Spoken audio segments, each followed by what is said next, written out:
अस्सलाम वालेकुम। मेरा ख्याल है कि आपको मेरी आवाज आ रही होगी। वालेकुम अस्सलाम। लास्ट टाइम हमने इंटरेस्ट का चैप्टर स्टार्ट किया था। अगर सिंपल वर्ड्स में किसी को इंटरेस्ट समझाना हो क्या है, तो आप कहें जिस तरह से आप किसी का घर यूज करते हो किराए पर लेके, तो उसका किराया पे करते हो। गाड़ी रेंट पर लेते हो तो गाड़ी का किराया देते हो। और अगर आप किसी जगह से पैसे उधार ले लें, किराए पर ले लें, लाइक किराए में वापस करने होते हैं ना, तो आप जब गाड़ी भी वापस करते हो तो साथ किराया भी देते हो। घर भी वापस होता है, जब जी मैंने रह लिया आप किराया किराया भी देते हो। तो सिमिलरली आप पैसे भी वापस करते हो और साथ ही आपको उन पैसों के यूज करने का रेंट भी पे करना है, उसे इंटरेस्ट कहते हैं। तो कल मैंने आपको दो तरह से एक्सप्लेन किया कि इंटरेस्ट सिंपल इंटरेस्ट भी हो सकता है, इंटरेस्ट कंपाउंड इंटरेस्ट भी। वो तो डिपेंड करता है कि जिस जगह पर आप इन्वेस्टमेंट कर रहे हो या जिस जगह पर आप। हाँ, नहीं नहीं, मैंने तो नहीं कहा। नहीं नहीं नहीं नहीं नहीं। तो वो रेंट रेंट जो पे करते हैं उसको हम इंटरेस्ट कह देते हैं। अच्छा, सिंपल इंटरेस्ट में क्या होता है? आप बैंक, फर्ज करें आप बैंक में गए हो, आपने इन्वेस्टमेंट कर दी, बैंक कहता है जी मैं 10% आपको इसका रेंट पे करूंगा हर साल के बाद। तो जो 10% है वो रेट हो गया, ठीक है। और देन हर साल वो बिल्कुल रेंट कैलकुलेट करता है, लेकिन वो आपको एक तो पे नहीं करता, वो कहते हैं मैंने अपने पास महफूज कर लिया। और दूसरा, वो जो रेंट आपने कमाया था वो आपके इन्वेस्टमेंट में शामिल नहीं करता। वो कहता है जी आपने जो 100 रुपया दिया था वही चल रहा है, हालांकि 10 रुपए भी तो आपके 1 साल के बाद उसी बैंकर के पास ही पड़े हुए ना। उसने कौन सा उसको रखा हुआ होगा, उसने भी तो इन्वेस्टमेंट में लगाया हुआ होगा। लेकिन आपको यही कह रहा जी कि चूंकि हमारा सिंपल इंटरेस्ट है तो हम तो ऐसा नहीं करते, हम तो इस तरह से नहीं कर रहे, हम तो सिंपल जो आपने हमें पेमेंट की हुई है, जो आपने इन्वेस्टमेंट की, हम तो सिर्फ उसी के ऊपर आपको रेंट यानी कि इंटरेस्ट पे करेंगे। लेकिन कंपाउंड इंटरेस्ट में क्या होता है? पहले साल आपने 10 रुपए दिए, 1 साल के बाद आपको 10 रुपए अर्न हुए, अगले साल क्या किया उसने कहा जी 100 रुपए आपने दिया, आप ही के पैसों ने 10 रुपए और खींच लिए हमारे, और पैसे को पैसा खींचता है। तो आप ही के पैसों ने 100 रुपए ने 10 रुपए और खींच के इसे बढ़ा दिया। लेकिन ना, जैसे मैंने ये स्क्रीन पर भी आपको कहा हुआ है कि ये ग्रो कर रहा है। उसने कह दिया चूंकि अब आपके 110 हो गए हैं, अगली दफा बिल्कुल आपका राइट बनता है कि हम कैलकुलेशन इसको 110 पर ही करेंगे। वो जो 1 रुपया ज्यादा आपने कमाया है, आपने, मैंने तो 100 दिया था, ये 11 रुपए इस दफा इंटरेस्ट कैसे बना है? तो जो 1 रुपया आपने ज्यादा कमाया वो उन 10 रुपए का कमाया है जो आल्दो आपकी इन्वेस्टमेंट नहीं थी, लेकिन आपने इंटरेस्ट की फॉर्म में अर्न किया है। तो इंटरेस्ट के ऊपर भी आपको फिर इंटरेस्ट मिलना स्टार्ट हो जाता है, और जिसे हम कहते हैं कंपाउंड इंटरेस्ट, ठीक है ना। तो मेंशन या तो क्वेश्चन में मेंशन होगा, या क्वेश्चन अगर साइलेंट है, नहीं बता रहा कि ये सिंपल इंटरेस्ट है या कंपाउंड इंटरेस्ट है, तो फिर हमने कैसे इस चीज को जो है वो देखना है कि क्वेश्चन साइलेंट है, क्वेश्चन का पता नहीं चल रहा, अब हमने किस तरह से इसको जो है वो डिसाइड करना है। तो सिंपल, पहले हम सिंपल इंटरेस्ट के रेलेवेंट प्रॉब्लम्स करेंगे और फिर देखेंगे कि कंपाउंड इंटरेस्ट क्या है। इंटरेस्ट, व्हेन यू बारो मनी, बैंक से आप लोन लेते हो, फ्रॉम अ बैंक, यू पे इंटरेस्ट। अब इंटरेस्ट पे करते क्यों? For the use of banks money, क्योंकि आपने बैंक वाले के पैसे यूज किए। पाकिस्तान ने लोन लिया है मुल्कों से, IMF से, तो उसको वापस करना ही करना है, साथ ज़ाहिर इंटरेस्ट भी पे करना है।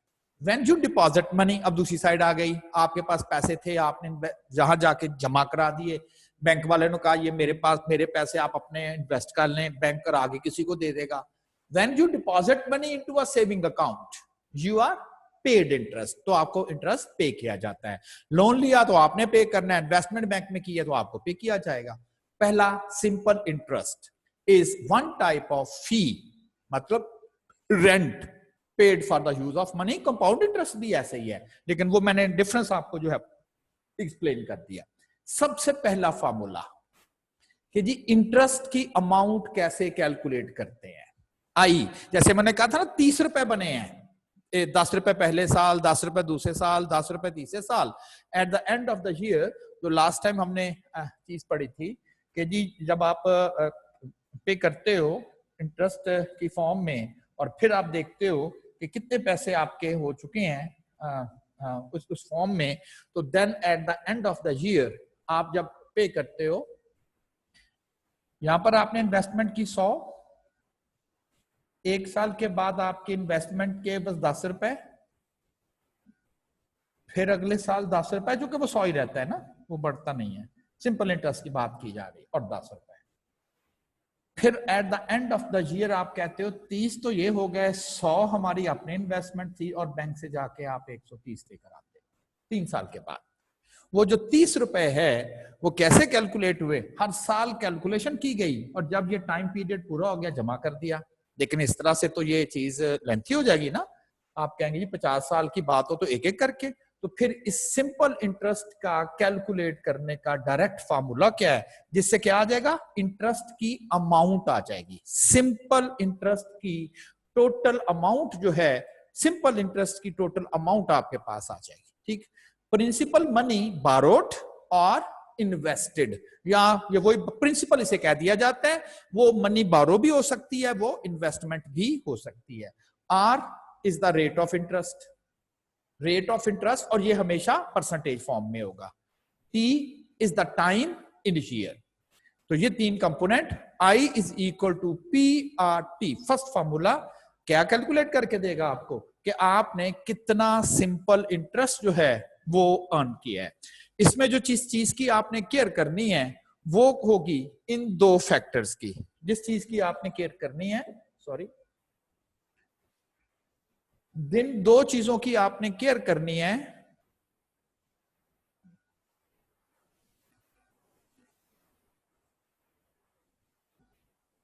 इन 2 चीजों की जिसमें आपने केयर करनी है वो आपका ये जो चीज कहलाएगी पी आर टी। इसमें आर और टी, ये जो 2 चीजें हैं आर और टी, ये एक्चुअली सेम पैटर्न पर होनी चाहिए। अब सेम पैटर्न से एक्चुअली क्या मुराद है कि जी सेम पैटर्न से क्या क्या प्रॉब्लम, मतलब क्या इससे मुराद है किसी सेम पैटर्न होना चाहिए। इससे एक्चुअली मुराद ये है कि अगर आपको परसेंटेज दी गई है एनुअली कि जी साल में आप 10% देंगे, तो आपको यह कह दिया जाए कि जी 3 माह का कितना इंटरेस्ट बनता है, तो आप यहाँ टी जो है वो 3 नहीं रखेंगे, उसको भी ईयर में कन्वर्ट करोगे। हाँ, बस इस चीज की, जैसे स्पीड इनटू टाइम में आप देखते हो ये, अच्छा ये आवर्स की बात कर रहा है तो 10 मिनट में कितना रास्ता तय करेगा, तो 10 को पहले 60 पर डिवाइड करके आप उसके आवर्स बनाते हो। आर परसेंटेज रेट होगा, यूजुअली ये पर ईयर रेट होता है। तो चूंकि ये पर ईयर रेट होता है तो जो भी टाइम रखना हो आपको कह दिया जाता है 7 माह की जरा इंटरेस्ट कैलकुलेट करके दे। तो आप कहेंगे जी पहले तो हम ईयर बनाएंगे, चूंकि इंटरेस्ट रेट जो है वो पर ईयर आपके पास आ रहा है। I is equal to P R T, interest earned, I की बात हो रही है, amount of the money that the bank pays you, आपने इन्वेस्टमेंट की और वो आपको पे करेगा। P is the principal amount invested. R is the interest rate, usually given as a percentage. T is the time, usually measured in years. और अब एक एग्जांपल, बड़ी सिंपल सी एग्जांपल है, क्या, simple interest is interest that is charge only on the amount borrowed, जो आपने loan लिया है सिर्फ उसके ऊपर वो इंटरेस्ट आपसे चार्ज करेगा, but not on the past interest. अगर आपने कोई इंटरेस्ट उस पैसों से कमा भी चुके हैं लेकिन उसके ऊपर नहीं इंटरेस्ट लगेगा, बल्कि सिर्फ और सिर्फ उसके ऊपर इंटरेस्ट आएगा जो कि आपने मनी जो है वो बारो की हुई होगी। सिंपल इंटरेस्ट, ये वही आई है, मैंने साथ एस लगा दिया ताकि पता चल जाए सिंपल इंटरेस्ट। तो एक फार्मूला हमारे जेहन में आ गया, principal investment, rate of interest and into time. और दूसरा जो आपने एक्चुअली कैलकुलेट करना है वो है अमाउंट, इसे अमाउंट बोलते हैं। ए यानी कि आपने यहां इन्वेस्टमेंट की, बढ़ती जा रही है ना इन्वेस्टमेंट, 3 साल के बाद वो 130 होगी, वो जो 130 होगी उसे मैं ए कह रहा हूं, उसे हम ए कहते हैं, यानी कि नोटेशन में ए लिखते हैं, अमाउंट ऑफ इंटरेस्ट कॉल करते हैं, या उसे हम फ्यूचर वैल्यू कहते हैं। अब उसे फ्यूचर वैल्यू इसलिए कहते हैं कि आज था 100 रुपया, 3 साल के बाद बना 130। इस टर्म्स में प्रेजेंट और फ्यूचर, आज और कल जैसे बात हो रही है ना, तो इस सेंस में 100 रुपए को हम, जैसे आप प्रेजेंट वैल्यू प्रिंसिपल कहते हो और देन ए को अमाउंट बोलते हो, अल्टरनेटिव वर्ड्स में प्रिंसिपल को प्रेजेंट वैल्यू भी कह देते हैं और अमाउंट को फ्यूचर वैल्यू भी कॉल करते हैं। ठीक, अब अमाउंट कैसे कैलकुलेट होनी है, सिंपल इज दैट कि जितने पैसे आपने इन्वेस्ट किए हुए थे, जितने पैसे आपने इन्वेस्ट किए हुए हैं, पोजीशंस क्या है, जितने पैसे आपने इन्वेस्ट किए हुए हैं प्रिंसिपल और प्लस जितनी उतनी देर का इंटरेस्ट अगर आप इसमें शामिल कर दें तो आप कह देंगे ये अमाउंट बन जाएगी। वही 100 रुपया प्रिंसिपल था, 30 रुपए इंटरेस्ट बना था, प्रिंसिपल में इंटरेस्ट ऐड कर दिया तो ये इसकी अमाउंट बन गई, या इसे आप कह दें कि ये इसकी फ्यूचर वैल्यू बन गई। अच्छा, अब प्रिंसिपल की जगह आप पी रख दें क्योंकि प्रिंसिपल को हम पी से रिप्रेजेंट कर रहे हैं, और सिंपल इंटरेस्ट का फार्मूला है पी आर इंटू टी, तो पी आर टी, इसमें से पी कॉमन आ जाएगा, P and 1 plus R T. तो आप समझ लें कि मैंने आपको दो फार्मूले बता दिए कि सिंपल इंटरेस्ट की टोटल अमाउंट कितनी आप अर्न की है उसे पीआरटी से कैलकुलेट करें, और अगर ये कहे कि अच्छा अब प्रिंसिपल में ऐड करके बताओ कि अब ये कितने पैसे हो चुके हैं, अगर आपने बैंक वालों को लोन वापस करना है तो कितने पैसे हो चुके हैं, तो हम कहेंगे कि ये पी जो है वो बढ़ते बढ़ते ए पे चले गया है। फार्मूला क्या है, ए अमाउंट है, कैलकुलेट करनी हो तो P into 1 plus R T के साथ आप जो है वो इसकी कैलकुलेशन आप परफॉर्म कर सकते हैं। इसमें ना आज कुछ स्लाइड्स ये आइडिया नहीं हो पा रहा कि ये क्यों इस तरह कर रही है, इसके पेन पोजीशन क्यों नहीं आ रही, स्क्रीन आई थिंक जी अब आएगी, ठीक है पेन आ गया। तो दो फार्मूले, एक तो फार्मूला आपसे डिस्कस हुआ सिंपल इंटरेस्ट कैलकुलेट करना वो किस तरह से, और दूसरा फार्मूला डिस्कस हुआ कि अगर आपने अमाउंट या फ्यूचर वैल्यू भी इसे हम कह देते हैं एफ वी फ्यूचर वैल्यू, तो P into 1 plus R T. अच्छा जी, अब छोटी सी एग्जांपल है, अ लोन ऑफ ₹2500, ये P है, लोन बारो किया गया है, मेड ऑन जून 5 जून को लिया गया है, to be repaid on Feb 5 फरवरी को ये लोन वापस भी करना है। जाहिर है जब लोन वापस करना है तो साथ उसको इंटरेस्ट भी पे करना पड़ेगा, विथ इंटरेस्ट ऑफ 14%। कितनी देर का, एक माह का 14%, ये पर ईयर है, पर एनम, पर ईयर, बताने की जरूरत ही नहीं होती। 14% भी 14% वो रेट लेगा, कितनी देर के बाद लेगा 14%। जैसे किराया है ना, आप कहते यार कितना किराया, कहते 40,000 लूंगा। अब आप ये तो नहीं उससे पूछते ना साल के बाद है किराया या 6 माह का, तो जाहिर है बाय डिफॉल्ट सी चीज है जी, मंथली कर की बात हो रही है ना, और क्या हो रही है, तनख्वाह मुझे कितनी देंगे जी 30,000, तो ये तो नहीं आप उसे पूछ रहे ये डेली की है कि मंथली है, तो मंथली है, तो रेट कितना जी 14% ईयर का रेट है, ठीक है ना, ईयर का रेट है। कहता find the amount of interest, कि जी अगर आप कोई 5 जून को लोन लेते हो, 5 फेब को लोन वापस कर देते हो, 14% बैंक ने कहा था कि मैं आपसे इंटरेस्ट चार्ज करूंगा, तो कहता जी कि आपको कितना इंटरेस्ट पे करना पड़ेगा और कितने पैसे वापस करने पड़ेंगे। ये मत कहिएगा 2500 लिया था तो 2500 ही वापस करना है, हाँ जब लिया था 2500, लेकिन ये तो प्रेजेंट है, आज है वो 2500, अब तो बढ़ते बढ़ते बढ़ते जो है वो आपसे पूछ रहा है कि जब वापस करने की बारी आएगी तो कितना हो चुका होगा, किसने इसको बढ़ाया है। मैंने कहा था ना इन्वेस्टमेंट कौन बढ़ाता है, इंटरेस्ट ने इसको बढ़ाया है, तो हम कैलकुलेट कर लेंगे कि कितना इस दौरान बढ़ चुका है। तो सिंपल इज दैट 2500 जो है वो पी है, रेट 14% है। अब यहां पर जो है क्योंकि ये पर ईयर है तो आपने जो टाइम है टी उसको भी ईयर में लेना है। 5 जून से 5 फेब ये 8 माह बनते हैं, 8 माह बनते हैं, तो आपने यहां टाइम 8 नहीं लिखना, बल्कि आपने चूंकि ये पर ईयर है और आपने टाइम भी ईयर में ही जो है वो मेंशन करना है। फार्मूला पुट कर दिया किसमें, पीआरटी में, पीआरटी 233 रुपए 33 पैसे जो है वो 8 माह का लोन बनता है, सॉरी इंटरेस्ट बनता है 14% के हिसाब से।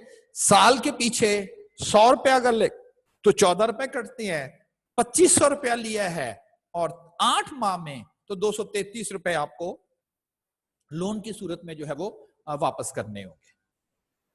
देन उसने जो सेकंड कहा था, उसने कहा था अमाउंट टू बी रीपेड, कितने पैसे वापस करने हैं, प्रिंसिपल प्लस इंटरेस्ट वापस करना है, ऐड कर दें प्रिंसिपल प्लस इंटरेस्ट, तो प्रिंसिपल 2500, इंटरेस्ट 233, तो 2733 रुपए जो है वो आपको रिटर्न बैक करने। अच्छा, या तो आप ये वाला फॉर्मूला अप्लाई कर लें कि ए क्या होता है पी प्लस आई, या क्या करें आई की वैल्यू रख के जो हमने यहां पर रखी थी, आई की वैल्यू मैंने पी आर टी रख दी और उसके बाद पी कॉमन ले लिया और 1 प्लस आर टी। तो ये भी डायरेक्टली रूटीन में वैसे हम डायरेक्टली यूज करते हैं। हम कहते हैं क्यों पहले आई कैलकुलेट करें फिर ऐड करें। तो हमें एक चीज आपको रट लेनी है कि जी फ्यूचर वैल्यू सिंपल इंटरेस्ट में कैसे कैलकुलेट करते हैं, P into 1 plus R T से कैलकुलेट करते हैं। तो P into 1 plus are T वही 3333 रुपए 33 पैसे बनेगा। अच्छा, अब यहां पर देखें कहीं नहीं मेंशन कि जी सिंपल इंटरेस्ट है कि कंपाउंड इंटरेस्ट है। हाँ, बस मैंने चूंकि क्वेश्चन शायद मैंने सिंपल इंटरेस्ट के स्टार्ट किए तो आप कहें जी इसलिए सिंपल इंटरेस्ट ही करना होगा।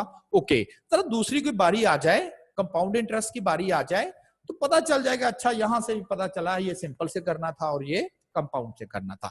यहां पर चूंकि फिलहाल क्वेश्चन साइलेंट है, for the time being silent है, आगे भी साइलेंट आएंगे वो भी नहीं बताएगा, फिर वहां पर पता चल रहा होगा कि ये कंपाउंड से ही करना पड़ेगा, वो जब आएगी बारी बताया जाएगा। फिलहाल क्वेश्चन साइलेंट है तो आपने उसको सिंपल इंटरेस्ट से सॉल्व कर दिया। एग्जांपल 2 है, find amount of interest and the amount to be repaid, यानी कि same question, on a loan of rupees 11,280 for 85 days with interest of 11%। तो सिंपली डेज को आपने ईयर में कन्वर्ट कर देना है। Interest found assuming 360 days in a year, होते तो 365 है, लेकिन अगर 360, वो 360 इसलिए कि वो हर दिन को ना, हर माह को वो 30 दिन कंसिडर कर लेते हैं। Every month consider to be 32, तो 360 बनते हैं। इसे हम कहते हैं ऑर्डिनरी इंटरेस्ट।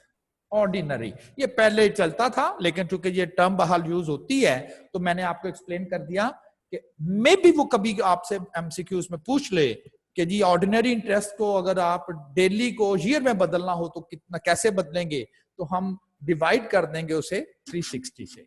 लेकिन एग्जैक्ट इंटरेस्ट किसे कहते हैं, अगर आप एक्चुअल 365 दिन साल के कंसीडर करें, यानी कि जो एक्चुअल बनता है, 30 वाले भी बनते हैं, 31 वाले भी बनते हैं, तो इसे हम कह देते हैं कि ये एग्जैक्ट इंटरेस्ट है। मेंशन ना हो तो हम रूटीन में एग्जैक्ट इंटरेस्ट की ही बात करते हैं। तो पी, आर और टी, 85 को मैंने 365 से डिवाइड कर दिया है ताकि डेज जो है वो ईयर में कन्वर्ट हो जाए।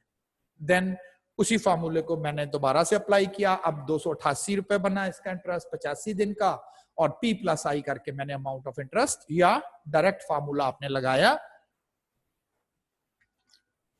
और सेम आंसर आपने वहां से गेट कर लिया। इस दो एग्जांपल में कोई बहुत चीज नहीं समझाई, सिर्फ ये समझाया कि टाइम की केयर करनी है।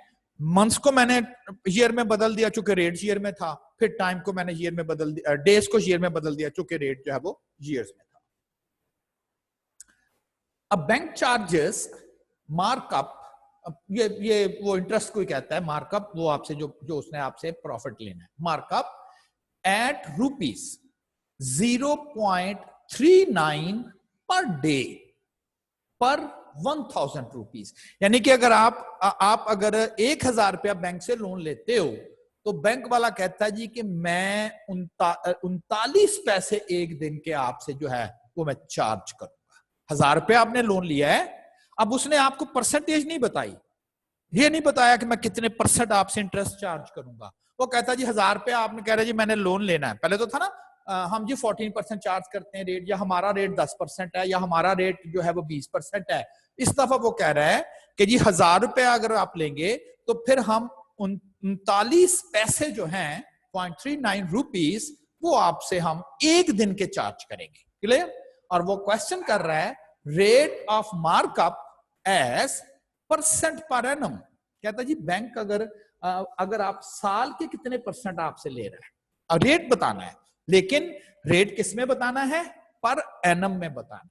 तो इस वक्त उसने आपको पी दिया हुआ है, हाँ प्रिंसिपल दिया हुआ है और आई दिया हुआ है, इंटरेस्ट की वैल्यू दी हुई है ना, रेट नहीं है ये, रेट तो उसने पूछा हुआ है आपसे कि पर एनम आर बताएं, तो ये पे 0.39 क्या है, bank charges markup of rupees, जैसे ये वैल्यूज थी, ये आई था ना, ये वैल्यू आई है, इतना आपने सॉरी ये वाली 288 रुपए आप बैंक आपसे चार्ज करेगा ना 85 दिनों का, और यहां आपसे वो कह रहा है कि मैं एक दिन का आपसे 0.39 रुपीज चार्ज करूंगा। कहता जी रेट बताए कि बैंक वाला कितने % रेट एनुअली आपसे चार्ज कर रहा था। आई इज इक्वल टू PRT, मुझे इस वक्त आई पता है 0.39, और याद रखना ये एक दिन का है, 1000 रुपया इन्वेस्टमेंट है, रेट परसेंटेज में चूंकि होता है और हम रिमूव करते हैं ना 14 लिखते हैं तो उसको हम लिखते हैं 0.14, और रेट बताना है तो डिवाइडेड बाय 100 एंड मल्टीप्लाई। अब ये जो रेट है ये एक दिन का है, 1 डे का है, 1 डे का है, और this is the percentage per year. तो जो टाइम है ना, जितनी देर का रेट है उसका टाइम लिखना है, एक दिन लिखना है। अब यहां एक नहीं लिखेंगे, यहां हमने एक दिन के ईयर बना के लिखना है, क्योंकि ये जो रेट है आई ये है एक दिन का, तो आप कहेंगे कि जो टाइम मुझे लिखना है टी, वो भी चूंकि परसेंटेज पर ईयर पूछी जा रही है तो टाइम भी पर ईयर ही लिखना है, तो एक दिन को पर ईयर में लिखेंगे तो 365, और आंसर आ गया 14.24%। तो अगर वो बैंक 1000 के पीछे आपसे 39 पैसे ले रहा है तो एक्चुअली वो एनुअली आपसे 14.24% आपसे इंटरेस्ट था वो चार्ज कर रहा था। केयर करनी है टाइम की, दिन है और रेट चूंकि पर ईयर है तो आपने टाइम भी पर ईयर ही मेंशन करना है। एग्जांपल है, an individual has purchased rupees 275,000 worth of saving certificates। उसने कोई सेविंग सर्टिफिकेट खरीदे हैं, यानी कि जैसे ना आप लोग ये क्या कौमी बचत में पैसे रखते हैं, सर्टिफिकेट खरीदते हैं, उसे हम कहते हैं saving certificate.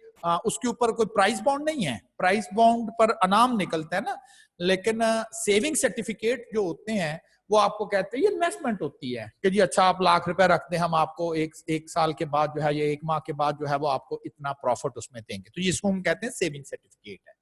Worth saving certificate, the certificate expires in 25 years and simple interest, चले इसमें तो साइलेंट है ही नहीं, उसमें तो बड़ा क्लियर बताया है, simple interest rate is computed quarterly. Quarterly का मतलब है हर 3 माह के बाद, 3 माह के बाद, एक क्वार्टर, 4 क्वार्टर होते हैं एक साल में और एक क्वार्टर 3 माह का होता है। कहता rate is computed quarterly at a rate of 3%। जी बिल्कुल, परसेंटेज में तो होना ही होना, 3 रुपए नहीं समझना ऐसे, लेकिन क्या है पर क्वार्टर, यानी कि 3% आपसे वो आपको वो प्रॉफिट देगा 3% के हिसाब से, लेकिन साल का 3% नहीं बल्कि एक क्वार्टर का 3%। Interest cheques are mailed to the certificate holders. कहता जी कि जो अगर किसी ने इन्वेस्टमेंट की हो तो उसका इंटरेस्ट बना के, चेक बना के उनको जो है वो मेल कर दिए जाते हैं। होल्डर्स एवरी 3 मंथ, कितनी देर के बाद? हर 3 माह के बाद। The interest the individual can expect to earn every 3 months is. अच्छा, कुछ चीजें ऐसी होती हैं जिसका ना ताल्लुक नहीं होता कैलकुलेशन में, हम ऐसे ना उसको घुसेड़ने की कोशिश करें, वैसे मोस्टली होता है, लेकिन ये नहीं है आपके ज़हन में होना चाहिए। सर्टिफिकेट थे 25 साल के, ठीक, हर 3 माह के बाद वो इंटरेस्ट कैलकुलेट करते थे, हर 3 माह के बाद। तो वो आपसे पूछ रहा है कि अगर किसी शख्स ने 2,75,000 रुपए की इन्वेस्टमेंट की हुई हो और 3% इंटरेस्ट रेट हो, तो जो 3 माह के बाद इंटरेस्ट कैलकुलेट होगा, यानी कि उसका चेक बनेंगे 3 माह के बाद, तो कहता वो कितने का बनेगा? इंटरेस्ट पूछ रहा ना कितना, 3 माह का इंटरेस्ट कितना बनेगा। ओके, PRT, पी तो बड़ा क्लियर है, आर 3% है। अब ये जो 3% रेट है ये कितनी देर का है? मैंने कहा था ना ये मैच होने चाहिए। ये रेट है पर क्वार्टर का, तो जो 3% रेट है वो पर एनम नहीं है, वो पर क्वार्टर है। और करना सिर्फ आपने ये है कि यहां जो टाइम आपने रखना है वो क्वार्टर का रखना है, क्योंकि रेट क्वार्टर में, यहां ईयर में था, मैंने टाइम ईयर में रखा है। यहां रेट किस का है? 3%, क्वार्टर का रेट है, तो यहां टाइम भी आपने क्वार्टर ही रखना है। अब देखते हैं कि कितनी देर का इंटरेस्ट कैलकुलेट करना है। लेकिन जितनी देर का इंटरेस्ट, उसने कहा 3 माह का, अब 3 months को क्वार्टर में बदलेंगे। 3 माह के कितने क्वार्टर बनते हैं? एक ही, डिवाइड कर दिया ना। क्वार्टर अगर मैं कहूंगा 6 माह के कितने क्वार्टर बनेंगे, तो आप कहेंगे 2 क्वार्टर, 9 माह के 3 क्वार्टर, साल के 4 क्वार्टर, तो 1 क्वार्टर, 3 माह के कितने क्वार्टर, 1 क्वार्टर, तो 1। 8250 रुपए का इंटरेस्ट मिलेगा उसे। अगर वो 3 माह के बाद कैलकुलेशन करते हैं, इंटरेस्ट रेट कितना है, 3%, not per year, not per year, it is पर क्वार्टर। हाँ, अगर वो पर ईयर रेट भी दे दे 12% पर ईयर, तो पहले 4 से तकसीम करके आपने कहना 3% पर क्वार्टर बनता है, क्योंकि 3 माह का उसने पूछा हुआ था। तो या तो फिर आप ये करते, अपोजिट भी किया जा सकता था, इस क्वार्टर रेट को साल में बदल लेते, 3 माह को साल में बदल लेते, बात वो ही आ जानी थी। ठीक है, तो जिसमें रेट मेंशन हो, बस केयर करनी है, टाइम भी आपने उसी में लेके आना है। 3% पर quarter, time is in quarter, 3 माह का 1 क्वार्टर, और देन आप इसका इंटरेस्ट रेट बता दें। ये तो था कि अगर आपको प्रिंसिपल मेंशन हो और अमाउंट कैलकुलेट करनी हो, यानी कि फ्यूचर वैल्यू। अब इसके रिवर्स प्रॉब्लम है। अब रिवर्स प्रॉब्लम क्या है, मैं कहता हूं एक शख्स था, उसने 3 साल पहले बैंक से लोन लिया है, पता नहीं कितना लिया है, और कहता जी 3 साल के बाद वो 10,000 रुपया बैंक वाले को वापस करके आया। तो आपने कहा फिर 10,000 ही लोन होगा? नहीं, ऐसा नहीं है। लोन 10,000 नहीं है, लोन कम था, वो बढ़ते बढ़ते बढ़ते 10,000 हुआ है। लोन रूटीन में कम था, लेकिन वो बढ़ते बढ़ते कम हुआ। एक मिनट,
जी, तो आप कहेंगे कि 10,000 वापस देने गया है, वो तो बढ़ते बढ़ते 10,000 हुआ होगा ना, आज तो नहीं है वो 10,000। अच्छा, फर्ज करें, मैं थोड़ा सा और बात क्लियर कर दूं आपको। लेट्स सपोज एक शख्स जो है वो 100 रुपया लोन लेता है, 10% बैंक उससे इंटरेस्ट चार्ज करता है 1 साल का ना, तो 1 साल के बाद हम कहेंगे 110 रुपए हो गए, इसे कहेंगे प्रेजेंट, और 1 साल के बाद का फ्यूचर, ये है प्रेजेंट और फ्यूचर। अच्छा, अगर इस तरह से कह दिया जाए कि जी कोई शख्स है वो 1 साल के बाद 110 रुपए देने आ रहा है बैंक को, या वो बैंक से 110 रुपए निकलवा रहा है, बैंक वाले कहता है हाँ जी 110 रुपए हो गए, ले जाएं अपना, और क्वेश्चन किया जा रहा है कि उस बैंक ने पैसे रखवाए कितने थे। ऐसा मत कीजिएगा कि आप कहें जी इसको 10% कम करके देख लेते हैं, वैल्यू आफ्टर डिक्रीज,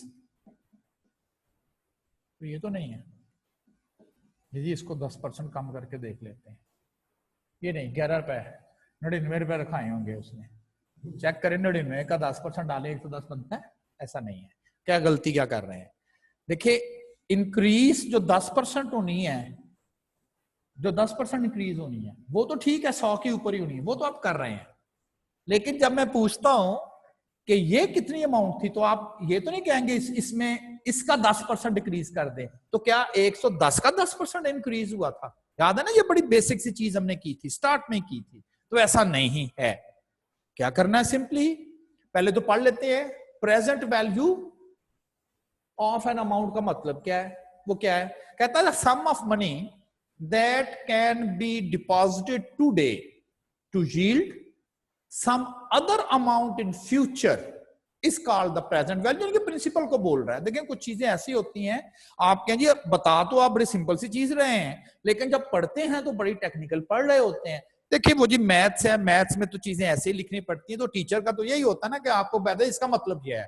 तो सिंपल इज दैट कि ये फ्यूचर है और जो इन्वेस्टमेंट की गई थी जो शुरू में था जिसमें इंटरेस्ट अभी नहीं था वो प्रेजेंट वैल्यू थी।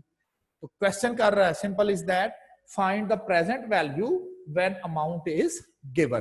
पहले क्या था, प्रिंसिपल या प्रेजेंट वैल्यू गिवन थी, अमाउंट फाइंड करते थे। अब अमाउंट गिवन है और आपको कह दिया जाता है जी प्रेजेंट वैल्यू बता दें।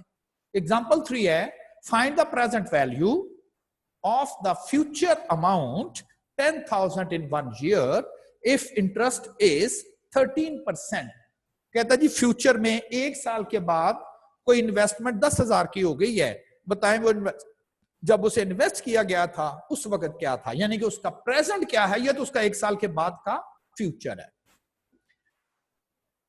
मैंने शॉर्ट करके चीजें लिख ली, ये पी नहीं है, ये तो ए है। आर 13% टाइम्स ईयर, चूंकि रेट तो होता ही पर एनम है और उसने 1 ईयर की बात की हुई है, तो इसका मतलब ये तो वैसे ही मैच कर गया।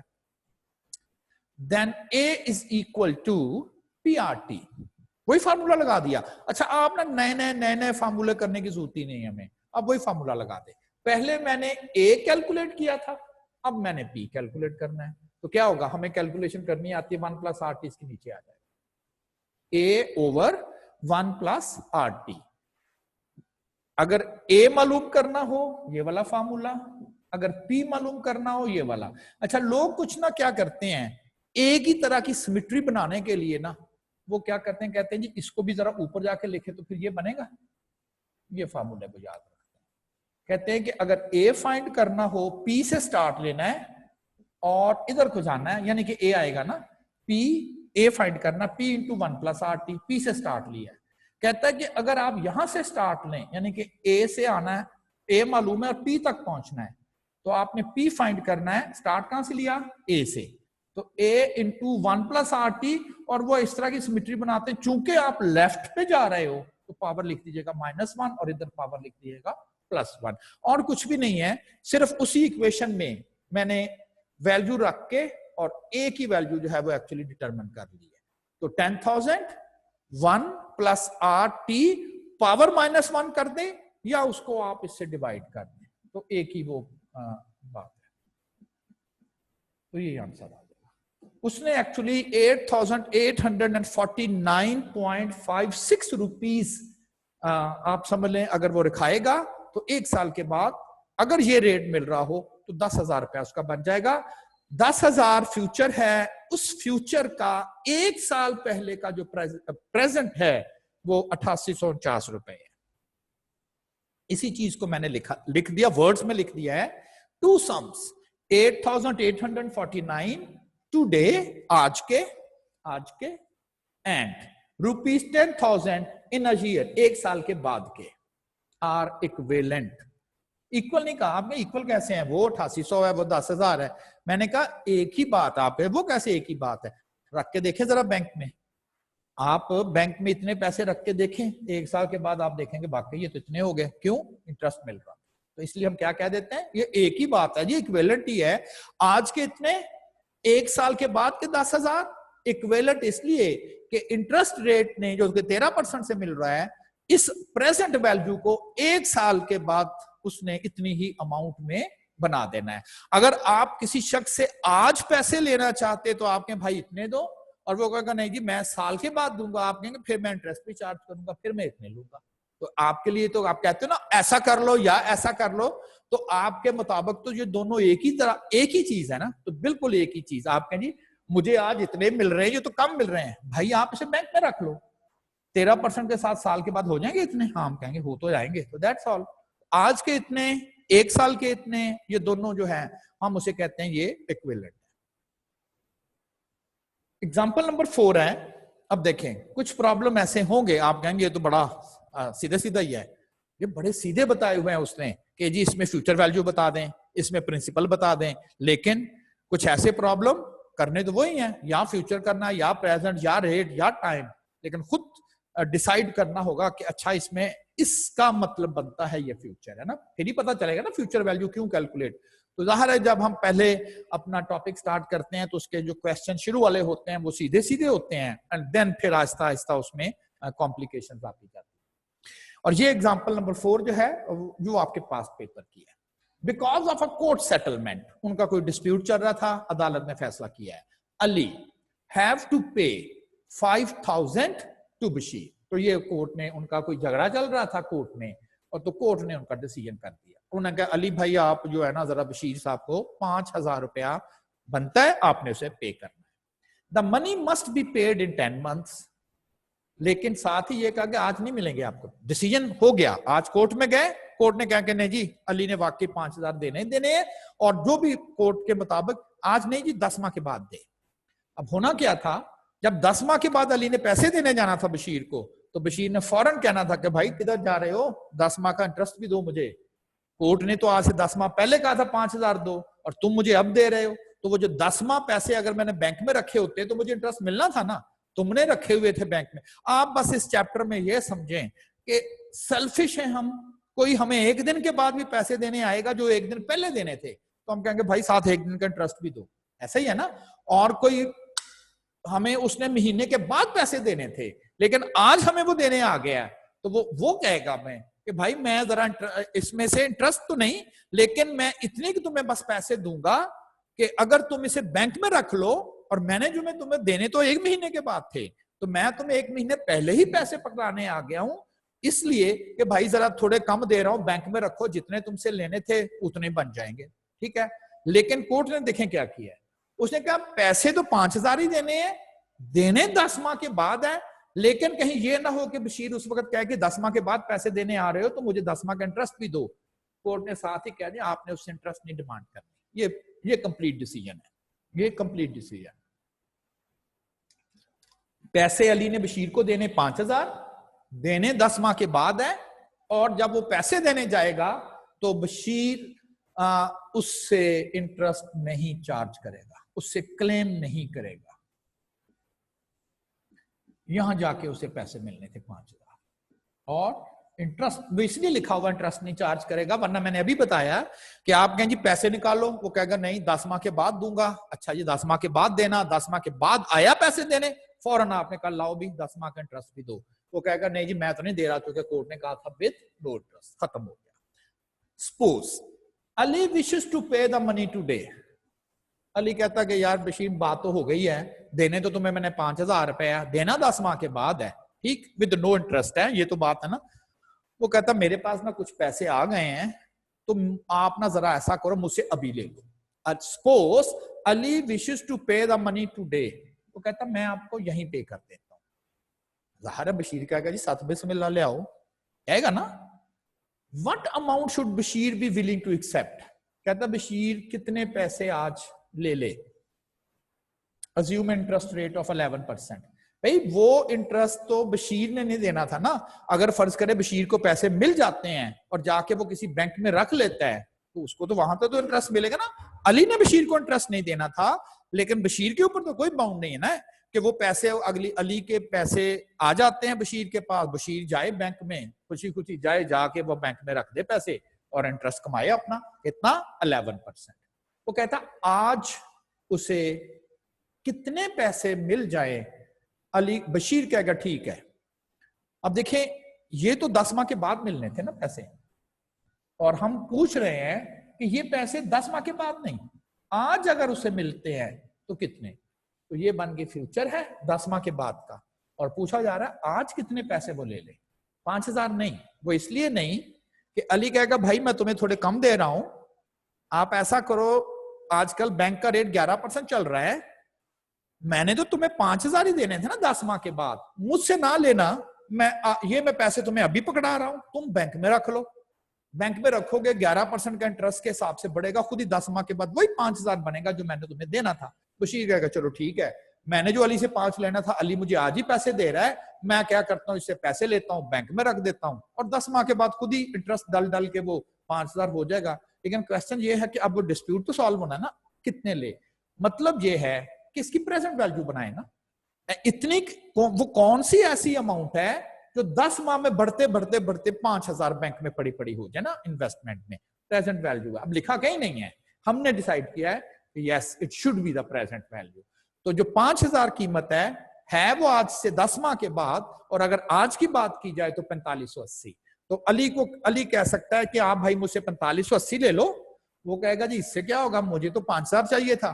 कब चाहिए था? 10 माह के बाद। वो कहता है 4580 रखो हम बैंक में, 11% बैंक इंटरेस्ट भी दे रहा है, तो देखो क्या बन जाते हैं 10 माह के बाद 5,000। तो बिल्कुल ये वही 5,000 बनेंगे, आज के 4580, फ्यूचर के 5,000, 10 माह के बाद के फ्यूचर के 5,000, ये दोनों क्या हैं? इक्विवेलेंट। अब क्वेश्चन में एक्चुअली ये बताना चाह रहा था कि यहां अब मुझे आप सिंपली अगर ये कह देगा ना सर कहां से पता चलेगा कि ये प्रेजेंट वैल्यू फाइंड करनी है क्या फ्यूचर वैल्यू, तो ये तो सेंस है ना कि जी 10 माह के बाद 5,000 देना था, आज वो क्या है? आज कम है, आज कम होंगे, वो बढ़ते बढ़ते खुद ही 5,000 हो जाएंगे। तो कितने के कम? ये ना हो कि 3,000 करते हैं, इंटरेस्ट 11% डल भी जाए, 10 माह के बाद वो पहुंचे 4,000 तक, तो फिर तो 4580 वो वैल्यू है कि वो आज एक्सेप्ट कर ले, ले ले, बैंक में रखे, 10 माह के बाद खुद ही वो मिल जाए।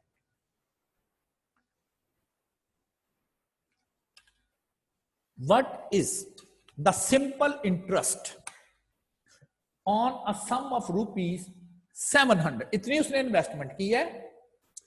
If the rate of interest is for first 3 years is 8% and for the last 2 years is 7.5%, यानी कि टोटल उसने 5 साल बैंक में पैसे रखे 700 रुपया। वो कहता है पहले 3 साल तो बैंक वाले कहता था हम आपको 8% रेट देंगे, ठीक है जी, लेकिन फिर एक लेटर आ गया, उसने कहा जी कि वो गवर्नमेंट ने कुछ पाबंदियां लगा दी हैं, हमारे भी कोई कोरोना की वजह से हालात ठीक नहीं रहे, बिजनेसेस में बड़े नुकसान हो गए हैं, या तो आप अपने पैसे ले जाएं या फिर ये नेगोशिएशन हो जाती है ना, नेगोशिएशन। हाँ कभी रेट बैंक वाले बढ़ाते भी हैं लोग, वो कहते हैं जी 3 साल हो गए हैं, आपने पैसे लेने हैं तो ले लें, लेकिन साथ इंसेंटिव भी देते हैं कि जी अगर आप मजीद हमारे पास ही रहने दें तो चलें, अब आप हमारे पुराने कस्टमर हैं, हम आपको 8.5% भी दे सकते हैं। तो लोग कहते इरादा तो नहीं था, लेकिन 8.5% या 9% का देख के दिल ललचाया, तो हम कहते हैं ठीक है यार रखो, ठीक है ना। और ये उसके अपोजिट भी हो सकता है कि जी वो कोरोना की वजह से हालात इतने कोई बिजनेस के अच्छे नहीं रहे, हम रेट कम कर रहे हैं 0.5%, गवर्नमेंट ने कोई कट लगा दिए हैं, पैसे लेने तो ले लें, अगर नहीं तो फिर ठीक है अगले 2 साल। तो वो कहता जी मैं निकाल के कहा कहने चले कोई बात नहीं 5.5-7% अगले 2 सालों। कहता कितना इंटरेस्ट बनेगा। पिछले एग्जाम्पल में भी ऐसे क्वेश्चन थे, लेकिन उसमें क्या था कि through out rate of interest same रहता था, थ्रू आउट। यहां पर नहीं है तो कोई मुश्किल नहीं है, आप इनको दोनों को अलग-अलग कैलकुलेट कर दें। देखिए प्रिंसिपल तो हर जगह वही रहेगा, हाँ कंपाउंड इंटरेस्ट में ये मुश्किल आएगी। वो क्यों? इवन 1 साल के बाद भी प्रिंसिपल इन्वेस्टमेंट चेंज होती जाएगी। वो कैसे? उसमें इंटरेस्ट ऐड हो जाता है। पहले साल 100 रुपए इंटरेस्ट, दूसरे साल अब जो आप प्रिंसिपल कंसिडर करेंगे वो 100 नहीं करेंगे, 110 के हिसाब से कैलकुलेशन करेंगे, अगले साल 121 के हिसाब से कैलकुलेशन होगी।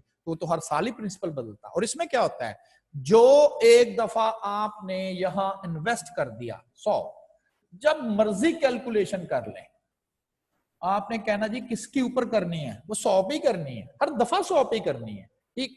तो फिर क्या करनी है, 700 रुपए का इंटरेस्ट है, पहले 3 साल का इंटरेस्ट कैलकुलेट कर ले इसके ऊपर, और फिर 2 साल का कर ले, बाद में दोनों को जमा कर दीजिएगा।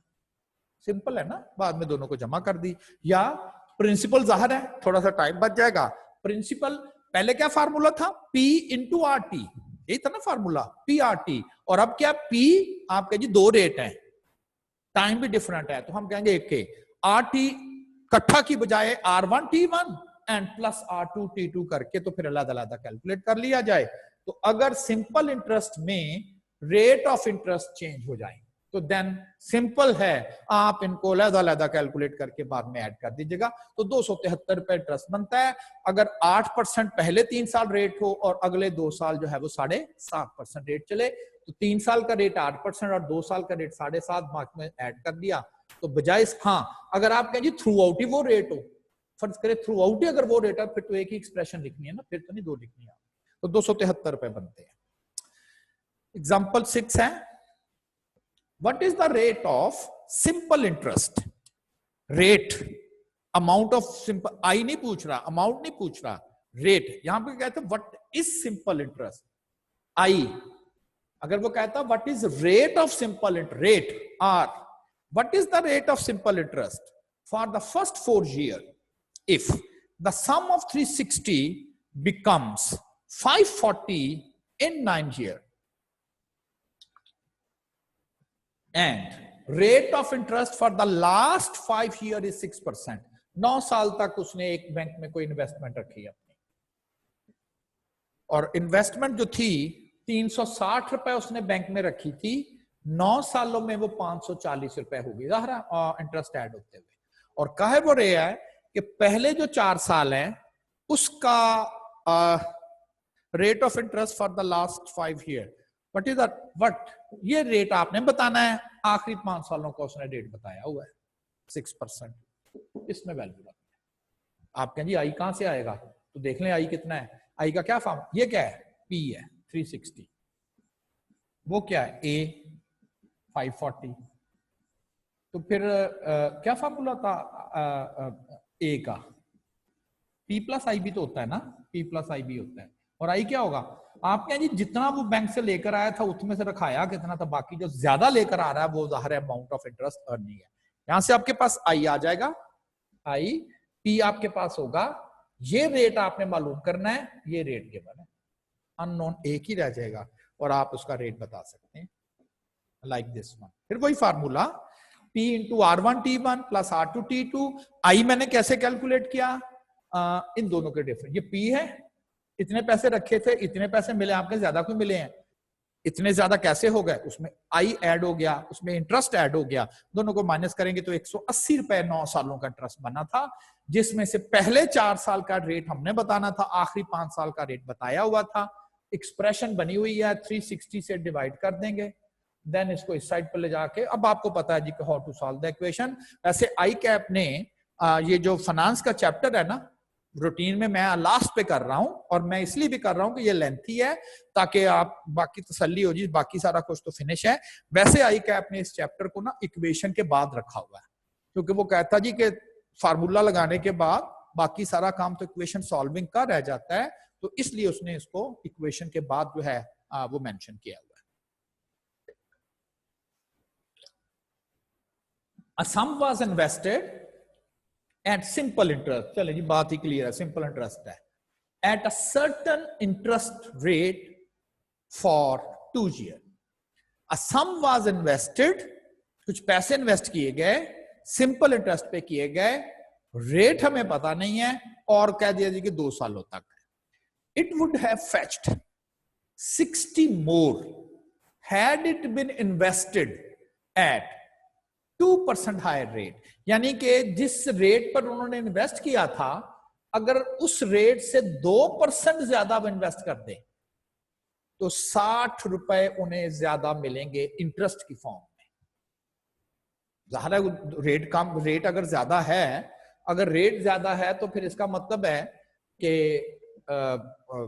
इंटरेस्ट भी ज्यादा ही बनेगा। कहता कितने पैसे थे, कितने पैसे वो थे जिसको आपने इन्वेस्ट किया एक रेट से 2 सालों के लिए, रेट नहीं पता, लेकिन वो कह रहा है जी कि अगर उस रेट को 2% ज्यादा हो जाता, यानी कि अगर 5 है तो 7 हो जाता, 9 है तो 11 हो जाता, 10 है तो 12 हो जाता, कहता 60 रुपए ज्यादा फेच होने थे, 60 रुपए ज्यादा इंटरेस्ट के बनते हैं अगर पहले रेट से दूसरा रेट 2% ज्यादा हो, आपने इन्वेस्टमेंट बतानी।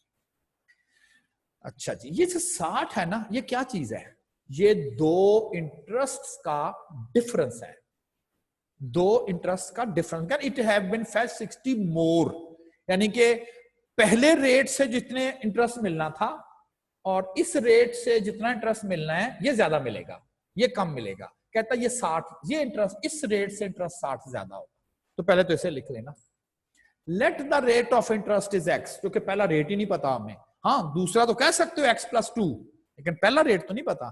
तो 60 क्या है, 60 है कि जी इस ज्यादा रेट से मैंने कम वाला रेट माइनस कर दिया। आप 2 - 1 कर दें अगर कंफ्यूजन है, बस मुझे हमें इतना तो पता है ना कि इससे, क्योंकि इसका रेट क्या है x + 2% और उसका रेट क्या है x, तो ये ज्यादा ही मिलेगा ना, तो 60 ज्यादा है। अब रेट तो 60 ज्यादा है, अब I1 का फार्मूला लगा दिया, क्योंकि I1 का रेट कुछ और है, PR1T1 - PR2T2, ऐसे ही है ना। अच्छा, अब यहां पर प्रिंसिपल इन्वेस्टमेंट तो पता ही नहीं, चले लिख तो ले, शायद यही तो फाइंड करना था। फिर एक्स भी नहीं पता, ओके वाकई नहीं पता, लेकिन वैल्यू तो रख के देखें। T1 क्या है, 2 साल, ये T। बिगर रेट क्या है, x + 2%, वो ये लिखा हुआ है, PR1 और T। ये जो रेट है ये x + 2%, और परसेंटेज को मैंने हटा लिया, और इसका ये जो रेट है ये x%, और T कितना होगा, जाहिर 2 साल की बात हो रही है ना, 2 साल की बात हो रही है।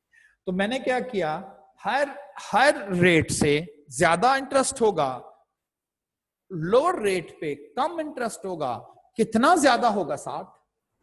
अच्छा, जब आप इसको सॉल्व करेंगे ना, ये देखें P2x + 0.04, जब ये इसके साथ मल्टीप्लाई का -2x, हाल तो जब तक रेट नहीं पता रेट नहीं, लेकिन ये कैंसिल ही हो जाएगा, जरूरत ही नहीं पड़ेगी।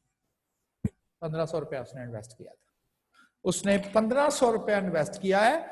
अगर वो 1500 रुपया इन्वेस्ट करता है और रेट पहले से 2%, अब रेट नहीं पता हमें कितना है, लेकिन अगर रेट पहले से 2% ज्यादा हो जाता है, तो देन आप कह सकते हो कि 1500 रुपया उसने जो है वो उस बिजनेस में जो है वो इन्वेस्ट किया था। एग्जाम्पल 8 है, a sum of money at a simple interest amount to 815 in 3 years। कुछ पैसे इन्वेस्ट किए, पता नहीं कितने थे। वो कहता जी कि अगर वो आप 3 साल की बात करें तो इंटरेस्ट ऐड होके वो 815 रुपए हो जाएंगे। And 854 in 4 years, find the sum. कहते कितने पैसे थे, कितने पैसे इन्वेस्ट किए जाएं सिंपल इंटरेस्ट पे, कि इंटरेस्ट डलते डलते वो 3 साल के बाद 815 और 4 साल के बाद वो 854 रुपए हो जाए। कहता प्रिंसिपल बताएं, प्रिंसिपल। अब आप कहें जी ये तो फिर प्रिंसिपल फाइंड करना है, तो ये फार्मूला लगा देते हैं, A1 + RT। चूंकि प्रिंसिपल फाइंड करना है, वापस आ रहे हैं, लेफ्ट पर आ रहे हैं, आप कह लें -1। A 854 है, ठीक हो गया। T 4 साल है, 4 साल के बाद 854 है। हाँ, अगर आप 815 रखेंगे तो T को 3 रखेंगे, क्यों, वो 3 साल का फ्यूचर 815 है, 4 साल का फ्यूचर 854 है। लेकिन मसला है कि रेट कहां है, अगर रेट मालूम होगा तो P मालूम होगा ना, तो रेट तो नहीं है, तो ये तो नहीं काम बन रहा, इस तरह से तो नहीं हो रहा। अब सोचते हैं कि और क्या पॉसिबिलिटी है। एक पॉसिबिलिटी ये थी P + I वाली, और अगर आपने P मालूम करना है, P, तो क्या करें, A - I कर लें। मैं 1 मिनट एक कॉल ले लूं, फिर मैं आपसे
दो ऑप्शन थी। एक तो मेरे पास थी पी फाइंड करना है, आप कहेंगे A into one plus are T rate चाहिए। दूसरे में नोट करें रेट नहीं चाहिए। दूसरा भी तो है ना, आप इस तरह से भी तो जेन में रखें ना, ये भी तो एक पॉसिबल। अच्छा एग्जाम में भी ऐसा ही होता है, ये नहीं रहना कि आपने एक ही फॉर्मूले में स्ट्रिक्ट रह जाना। आप कहें जी एक तो रिक्वायरमेंट ये है कि बाकी सारा कुछ तो अवेलेबल है, आर नहीं है, लेकिन एक और भी formula A is equal to P plus I, उसमें पी चाहिए, ए चाहिए और आई चाहिए, और आर वगैरह तो उसमें रिक्वायर ही नहीं है। अच्छा चलें इसको अटेम्प्ट करके देखते हैं कि ये आई क्या है। ये जो 3 साल हैं, 815 रुपए इंटरेस्ट, 815 रुपए हो चुके हैं। इसका मतलब ये है कि इसमें, इस पी में 3 साल का आई ऐड है, 3 साल का इंटरेस्ट इसमें ऐड है। बस मुझे क्या करना है, इसमें से 3 साल का इंटरेस्ट मैंने माइनस कर देना। 815 में से 3 साल का इंटरेस्ट मैंने माइनस कर देना। अब क्वेश्चन ये है कि जी 3 साल का इंटरेस्ट है। अच्छा कंपाउंड इंटरेस्ट में चीज डिफरेंट होगी। अब जरा नोट कीजिएगा, जब हम सिंपल इंटरेस्ट करते हैं, 1 साल के बाद कितना इंटरेस्ट बनता है, 10 रुपए। अब अगर आप यहां से यहां पीरियड तक पहुंचे, अब कितना इंटरेस्ट बनेगा, अब भी 10 रुपए, क्योंकि 100 रुपए इन्वेस्टमेंट है ना। और अब 2 से 3 साल के दौरान, इस दौरान कितना इंटरेस्ट मिलेगा, फिर 10 रुपए। तो समझाना यह है कि सिंपल इंटरेस्ट में जो पर ईयर इंटरेस्ट की अमाउंट बनती है वो हर साल में उतनी ही बनती है। चाहे आप 0 ईयर से 1 ईयर में जाएं 10 रुपए, 1 साल से दूसरे साल में जाएं और कहें अब कितना इंटरेस्ट मिला, आपने कहना वही 10। अब कहें जी अच्छा अब 2 साल के बाद हम 3 साल पे गए, अब कितना बना है, तो वही 10। लेकिन ये स्टोरी कंपाउंड इंटरेस्ट में डिफरेंट होगी। 1 साल के बाद कितना इंटरेस्ट बना, आपने कहना 10, और याद है अब इसमें 100 रुपए ऐड करके हमने 111 बना लेना है। और अब पूछा जी 1 साल के बाद अगर आप मजीद 1 साल बैंक में इन्वेस्टमेंट रह गए कितना, अब 11, 10 नहीं कहना। अब 11 में 110 शामिल करके 121 बनाया हुआ आपने, बना हुआ है ना। अब क्या जी 2 साल के बाद तीसरा साल जो है तो वो 1 साल ही, अब कितना इंटरेस्ट बना, आपने कहना जी 12.1। फर्क हो गया ना, फर्क हो गया। तो कंपाउंड इंटरेस्ट में ये चीज डिफरेंट होगी, लेकिन सिंपल इंटरेस्ट में हमारे ज़हन में ये होना चाहिए कि जी 1 साल का इंटरेस्ट थ्रू आउट सेम ही रहता है, सेम ही रहता है। तो अब देखें कि प्रॉब्लम बड़ा सिंपल है। वो इसलिए ये प्रॉब्लम सिंपल हो गया है कि हमने सिंपल इंटरेस्ट कैलकुलेट कर लिया 1 साल का। कैसे देखें, 3 साल के बाद उसके पास पैसे थे 815, और 4 साल के बाद उसके अकाउंट के पैसे बढ़ते बढ़ते 854। किसने बढ़ाए, इंटरेस्ट ने। कितना, 39 रुपए। इसमें 39 ऐड करेंगे, 39 ऐड करेंगे तो ये बन जाएगा। तो आप कहें जी एक, इसका मतलब है कि उस बिजनेस में 1 साल में हमने नोट किया है कि 815 1 साल के बाद बढ़ते बढ़ते 854 हुआ है। टोटल जो इंटरेस्ट उसने कमाया 1 साल में 39 रुपए है। तो पता चल गया। तो मैंने क्या किया, मैंने 3 साल का इंटरेस्ट कैलकुलेट कर लिया, 117 रुपए। तो फिर 815 में से 3 साल का इंटरेस्ट 117 रुपए माइनस कर दिया, तो पता चल गया कि उसकी इन्वेस्टमेंट थी कितनी, तो 698 रुपए। हाँ ये भी कर सकते हो सेम, क्या कि आप 854 में से 4 साल का इंटरेस्ट 39 के हिसाब से माइनस कर दें तो फिर भी वही आंसर आता है, ये वाला। देखा ना, आप यहां से यहां तक आएंगे तो आप कहेंगे इसमें तो 4 साल का इंटरेस्ट शामिल है, तो ठीक है, हमें 1 साल का इंटरेस्ट पता चल चुका है 39, तो इसमें से 4 साल का माइनस कर दें। इसमें जो कि 1 साल का इंटरेस्ट पहले ही कम है, 3 साल का सिर्फ शामिल है, तो यहां से यहां तक आना हो तो 3 साल का कैलकुलेट कर लें। तो सिंपल इंटरेस्ट में ये चीज बड़ी टेक्निकल है कि सिंपल इंटरेस्ट में जो पर ईयर इंटरेस्ट होता है, चाहे वो 0 से पहले साल हो, पहले से दूसरा साल हो, दूसरे से तीसरा साल हो, पर ईयर इंटरेस्ट की वैल्यू अमाउंट हर जगह सेम ही रहती है। कंपाउंड इंटरेस्ट में ये तो डिफरेंट हो जाती है। आप कहें जी पहले से दूसरे साल में गए हैं, 1 साल में कितना इंटरेस्ट है, आपने कहना जी ये तो 11 रुपए बनता है। आप कहेंगे अच्छा दूसरे से तीसरे साल में पहुंचे और वो भी 1 ही साल, अब कितना बना, आपने कहा 12.1। चूंकि उसमें क्या होता है, उसमें हर दफा प्रिंसिपल जो है वो चेंज होता है। एग्जाम्पल 9 है, अ सम ऑफ मनी, जितने पैसे आपने इन्वेस्ट किए, बिकम्स 7/4 ऑफ इटसेल्फ। अगर ये होता ना 8/4, तो बन जाना था 2 यानी कि डबल हो जाने थे, तो ये डबल से थोड़ा सा कम है। 7/4 का मतलब यही है ना, आप अगर 8/4 होता तो सिंप्लीफिकेशन में 8/4 तो 2 कहना था आपने, डबल हो जाने थे। यहां कह रहा है कि यार डबल से थोड़ा से कम रहे हैं। A sum of money becomes 7/4 of itself in 6 years. कुछ पैसे इन्वेस्ट हुए, 6 साल के बाद वो जितनी भी इन्वेस्टमेंट थी वो कहता है 7/4, किसका 7/4? ऑफ का मतलब मल्टीप्लीकेशन ऑफ इटसेल्फ, जितनी इन्वेस्टमेंट थी, at a certain rate, rate नहीं मालूम, सिंपल इंटरेस्ट बता दिया, कहता ये बता दे, रेट ऑफ इंटरेस्ट बता दे, ये क्वेश्चन है। अब रेट ऑफ इंटरेस्ट सोचें कहां कहां आता है, एक आता है आई में, पी आर और टी। पी आर टी, और एक आता है ए पी 1 + आर टी, यहां पर भी रेट आता है और यहां पर भी रेट आता है। अच्छा, ऊपर जो उसने इंफॉर्मेशन दी हुई है कि जी जितने पैसे लगाएंगे वो 7/4 ऑफ इटसेल्फ हो जाएंगे। आप क्या करें, आप कहेंगे कि अच्छा अगर वो x रुपीज लगाता है, अब कितने हो जाएंगे, 7/4 ऑफ इटसेल्फ हो जाएंगे, 7/4 ऑफ इटसेल्फ हो जाएंगे। तो रख दें इसमें वैल्यूज, ए की कीमत कितनी, 7/4, x, p कितना x, 1 + r कितना मालूम करना, t कितना 6 ईयर, सिंपल। आप कहेंगे x कहां से आएगा, कोई बात नहीं, कट जाएगा, तो r ही रह गया, बस सिर्फ सिंपल r रह गया। 7/4 इज इक्वल टू 1 + 6 और r, यहां से r की वैल्यू आपके पास आ जाएगी। अच्छा, एक और काम आपने करना है स्पेशली मैथमेटिक्स फॉर फाइनेंस में, आल्दो ये बहुत कोई लंबी चौड़ी कैलकुलेशन नहीं है, आप कर सकते हैं ना, 1 माइनस कर दिया, 6 से डिवाइड कर लिया, तो जल्दी मतलब आपका आंसर आ जाएगा। लेकिन आगे जो फॉर्मूले हैं, नेक्स्ट जो फॉर्मूले हैं, उसमें शायद हमें थोड़ा वो ज्यादा ये गमाई कैलकुलेशंस और इस तरह की काम जो हैं वो शायद हमें कुछ थोड़े ज्यादा परफॉर्म करने पड़े ना। अच्छा, उसके लिए आप डायरेक्ट कैलकुलेटर्स पे ऑप्शंस रखेंगे, डायरेक्ट कैलकुलेटर पे, लाइक यही फर्ज करें कैलकुलेशन है, आल्दो सिंपल है, लेकिन साथ साथ आप प्रैक्टिस भी करें ताकि जब कॉम्प्लिकेटेड सी आ जाए तो फिर आप उसको जो है वो कैलकुलेट कर पाएंगे। और वो क्या थी जो मैंने अभी आपसे एक्सप्लेन की, एक मिनट में, हाँ इसका, अच्छा ठीक है, ये एक्चुअली ना मैंने आप लोगों के लिए रखा था, चलें मैं एक सॉल्व कर देता हूँ, एक फिर आप करेंगे, ये आपके लिए मैंने रखा था कि आप उसे सॉल्व करेंगे। तो मैंने क्या किया, प्रिंसिपल, अच्छा ये भी किया जा सकता था, आप कहेंगे कि 1 रुपया अगर लगाया जाए,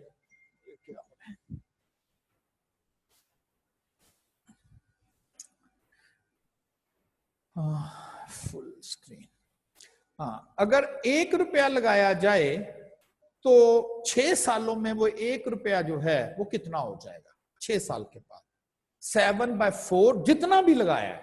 तो आप क्या करें, आप कहेंगे अच्छा चले फिर अगर मैं कहूंगा कि हमने 1 रुपया लगाया आज, तो 6 साल के बाद वो 7/4 ऑफ इटसेल्फ हो जाएगा।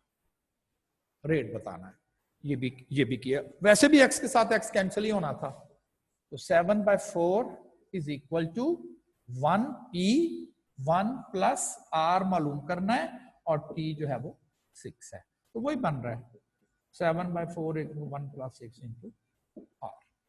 आल्दो ये कोई बहुत लंबी चौड़ी कैलकुलेशन नहीं है, लेकिन हमें कैलकुलेटर्स पे ही डायरेक्टली इसे कर देना। वो कैसे, पहले लिखेंगे 7/4, अब देखें मैंने प्रेस किया इस बटन को, लेकिन वो फ्रैक्शन में नहीं आ रहा, इसका मतलब है कि इसका पहले मुझे मोड सेट करना पड़ेगा।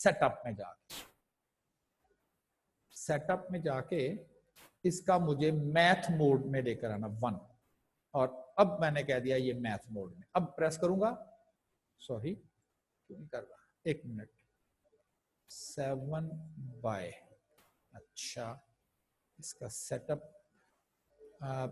Mode competition, then math mode 1, result format math आयो 1, 7/4। अब क्या आ गया, इक्वल साइन, देन 1 + 6। अच्छा, हम तो कहते 6R लिखें जी, लेकिन कंप्यूटर को नहीं पता, और उसके बाद R की बजाय अननोन, तो ये 6R। 7/6 = 1 + 6R। सॉल्व करते हैं ना, सॉल्व, मैंने भी कहता हूं सॉल्व करें, तो आप कैलकुलेटर को कहेंगे सॉल्व, नॉट कैल्क, सॉल्व, ये सॉल्व है। देखिए उसने कह दिया सॉल्व फॉर x, हम कहते हैं यस सॉल्व फॉर x। 0.125 और रेट होता है परसेंटेज में,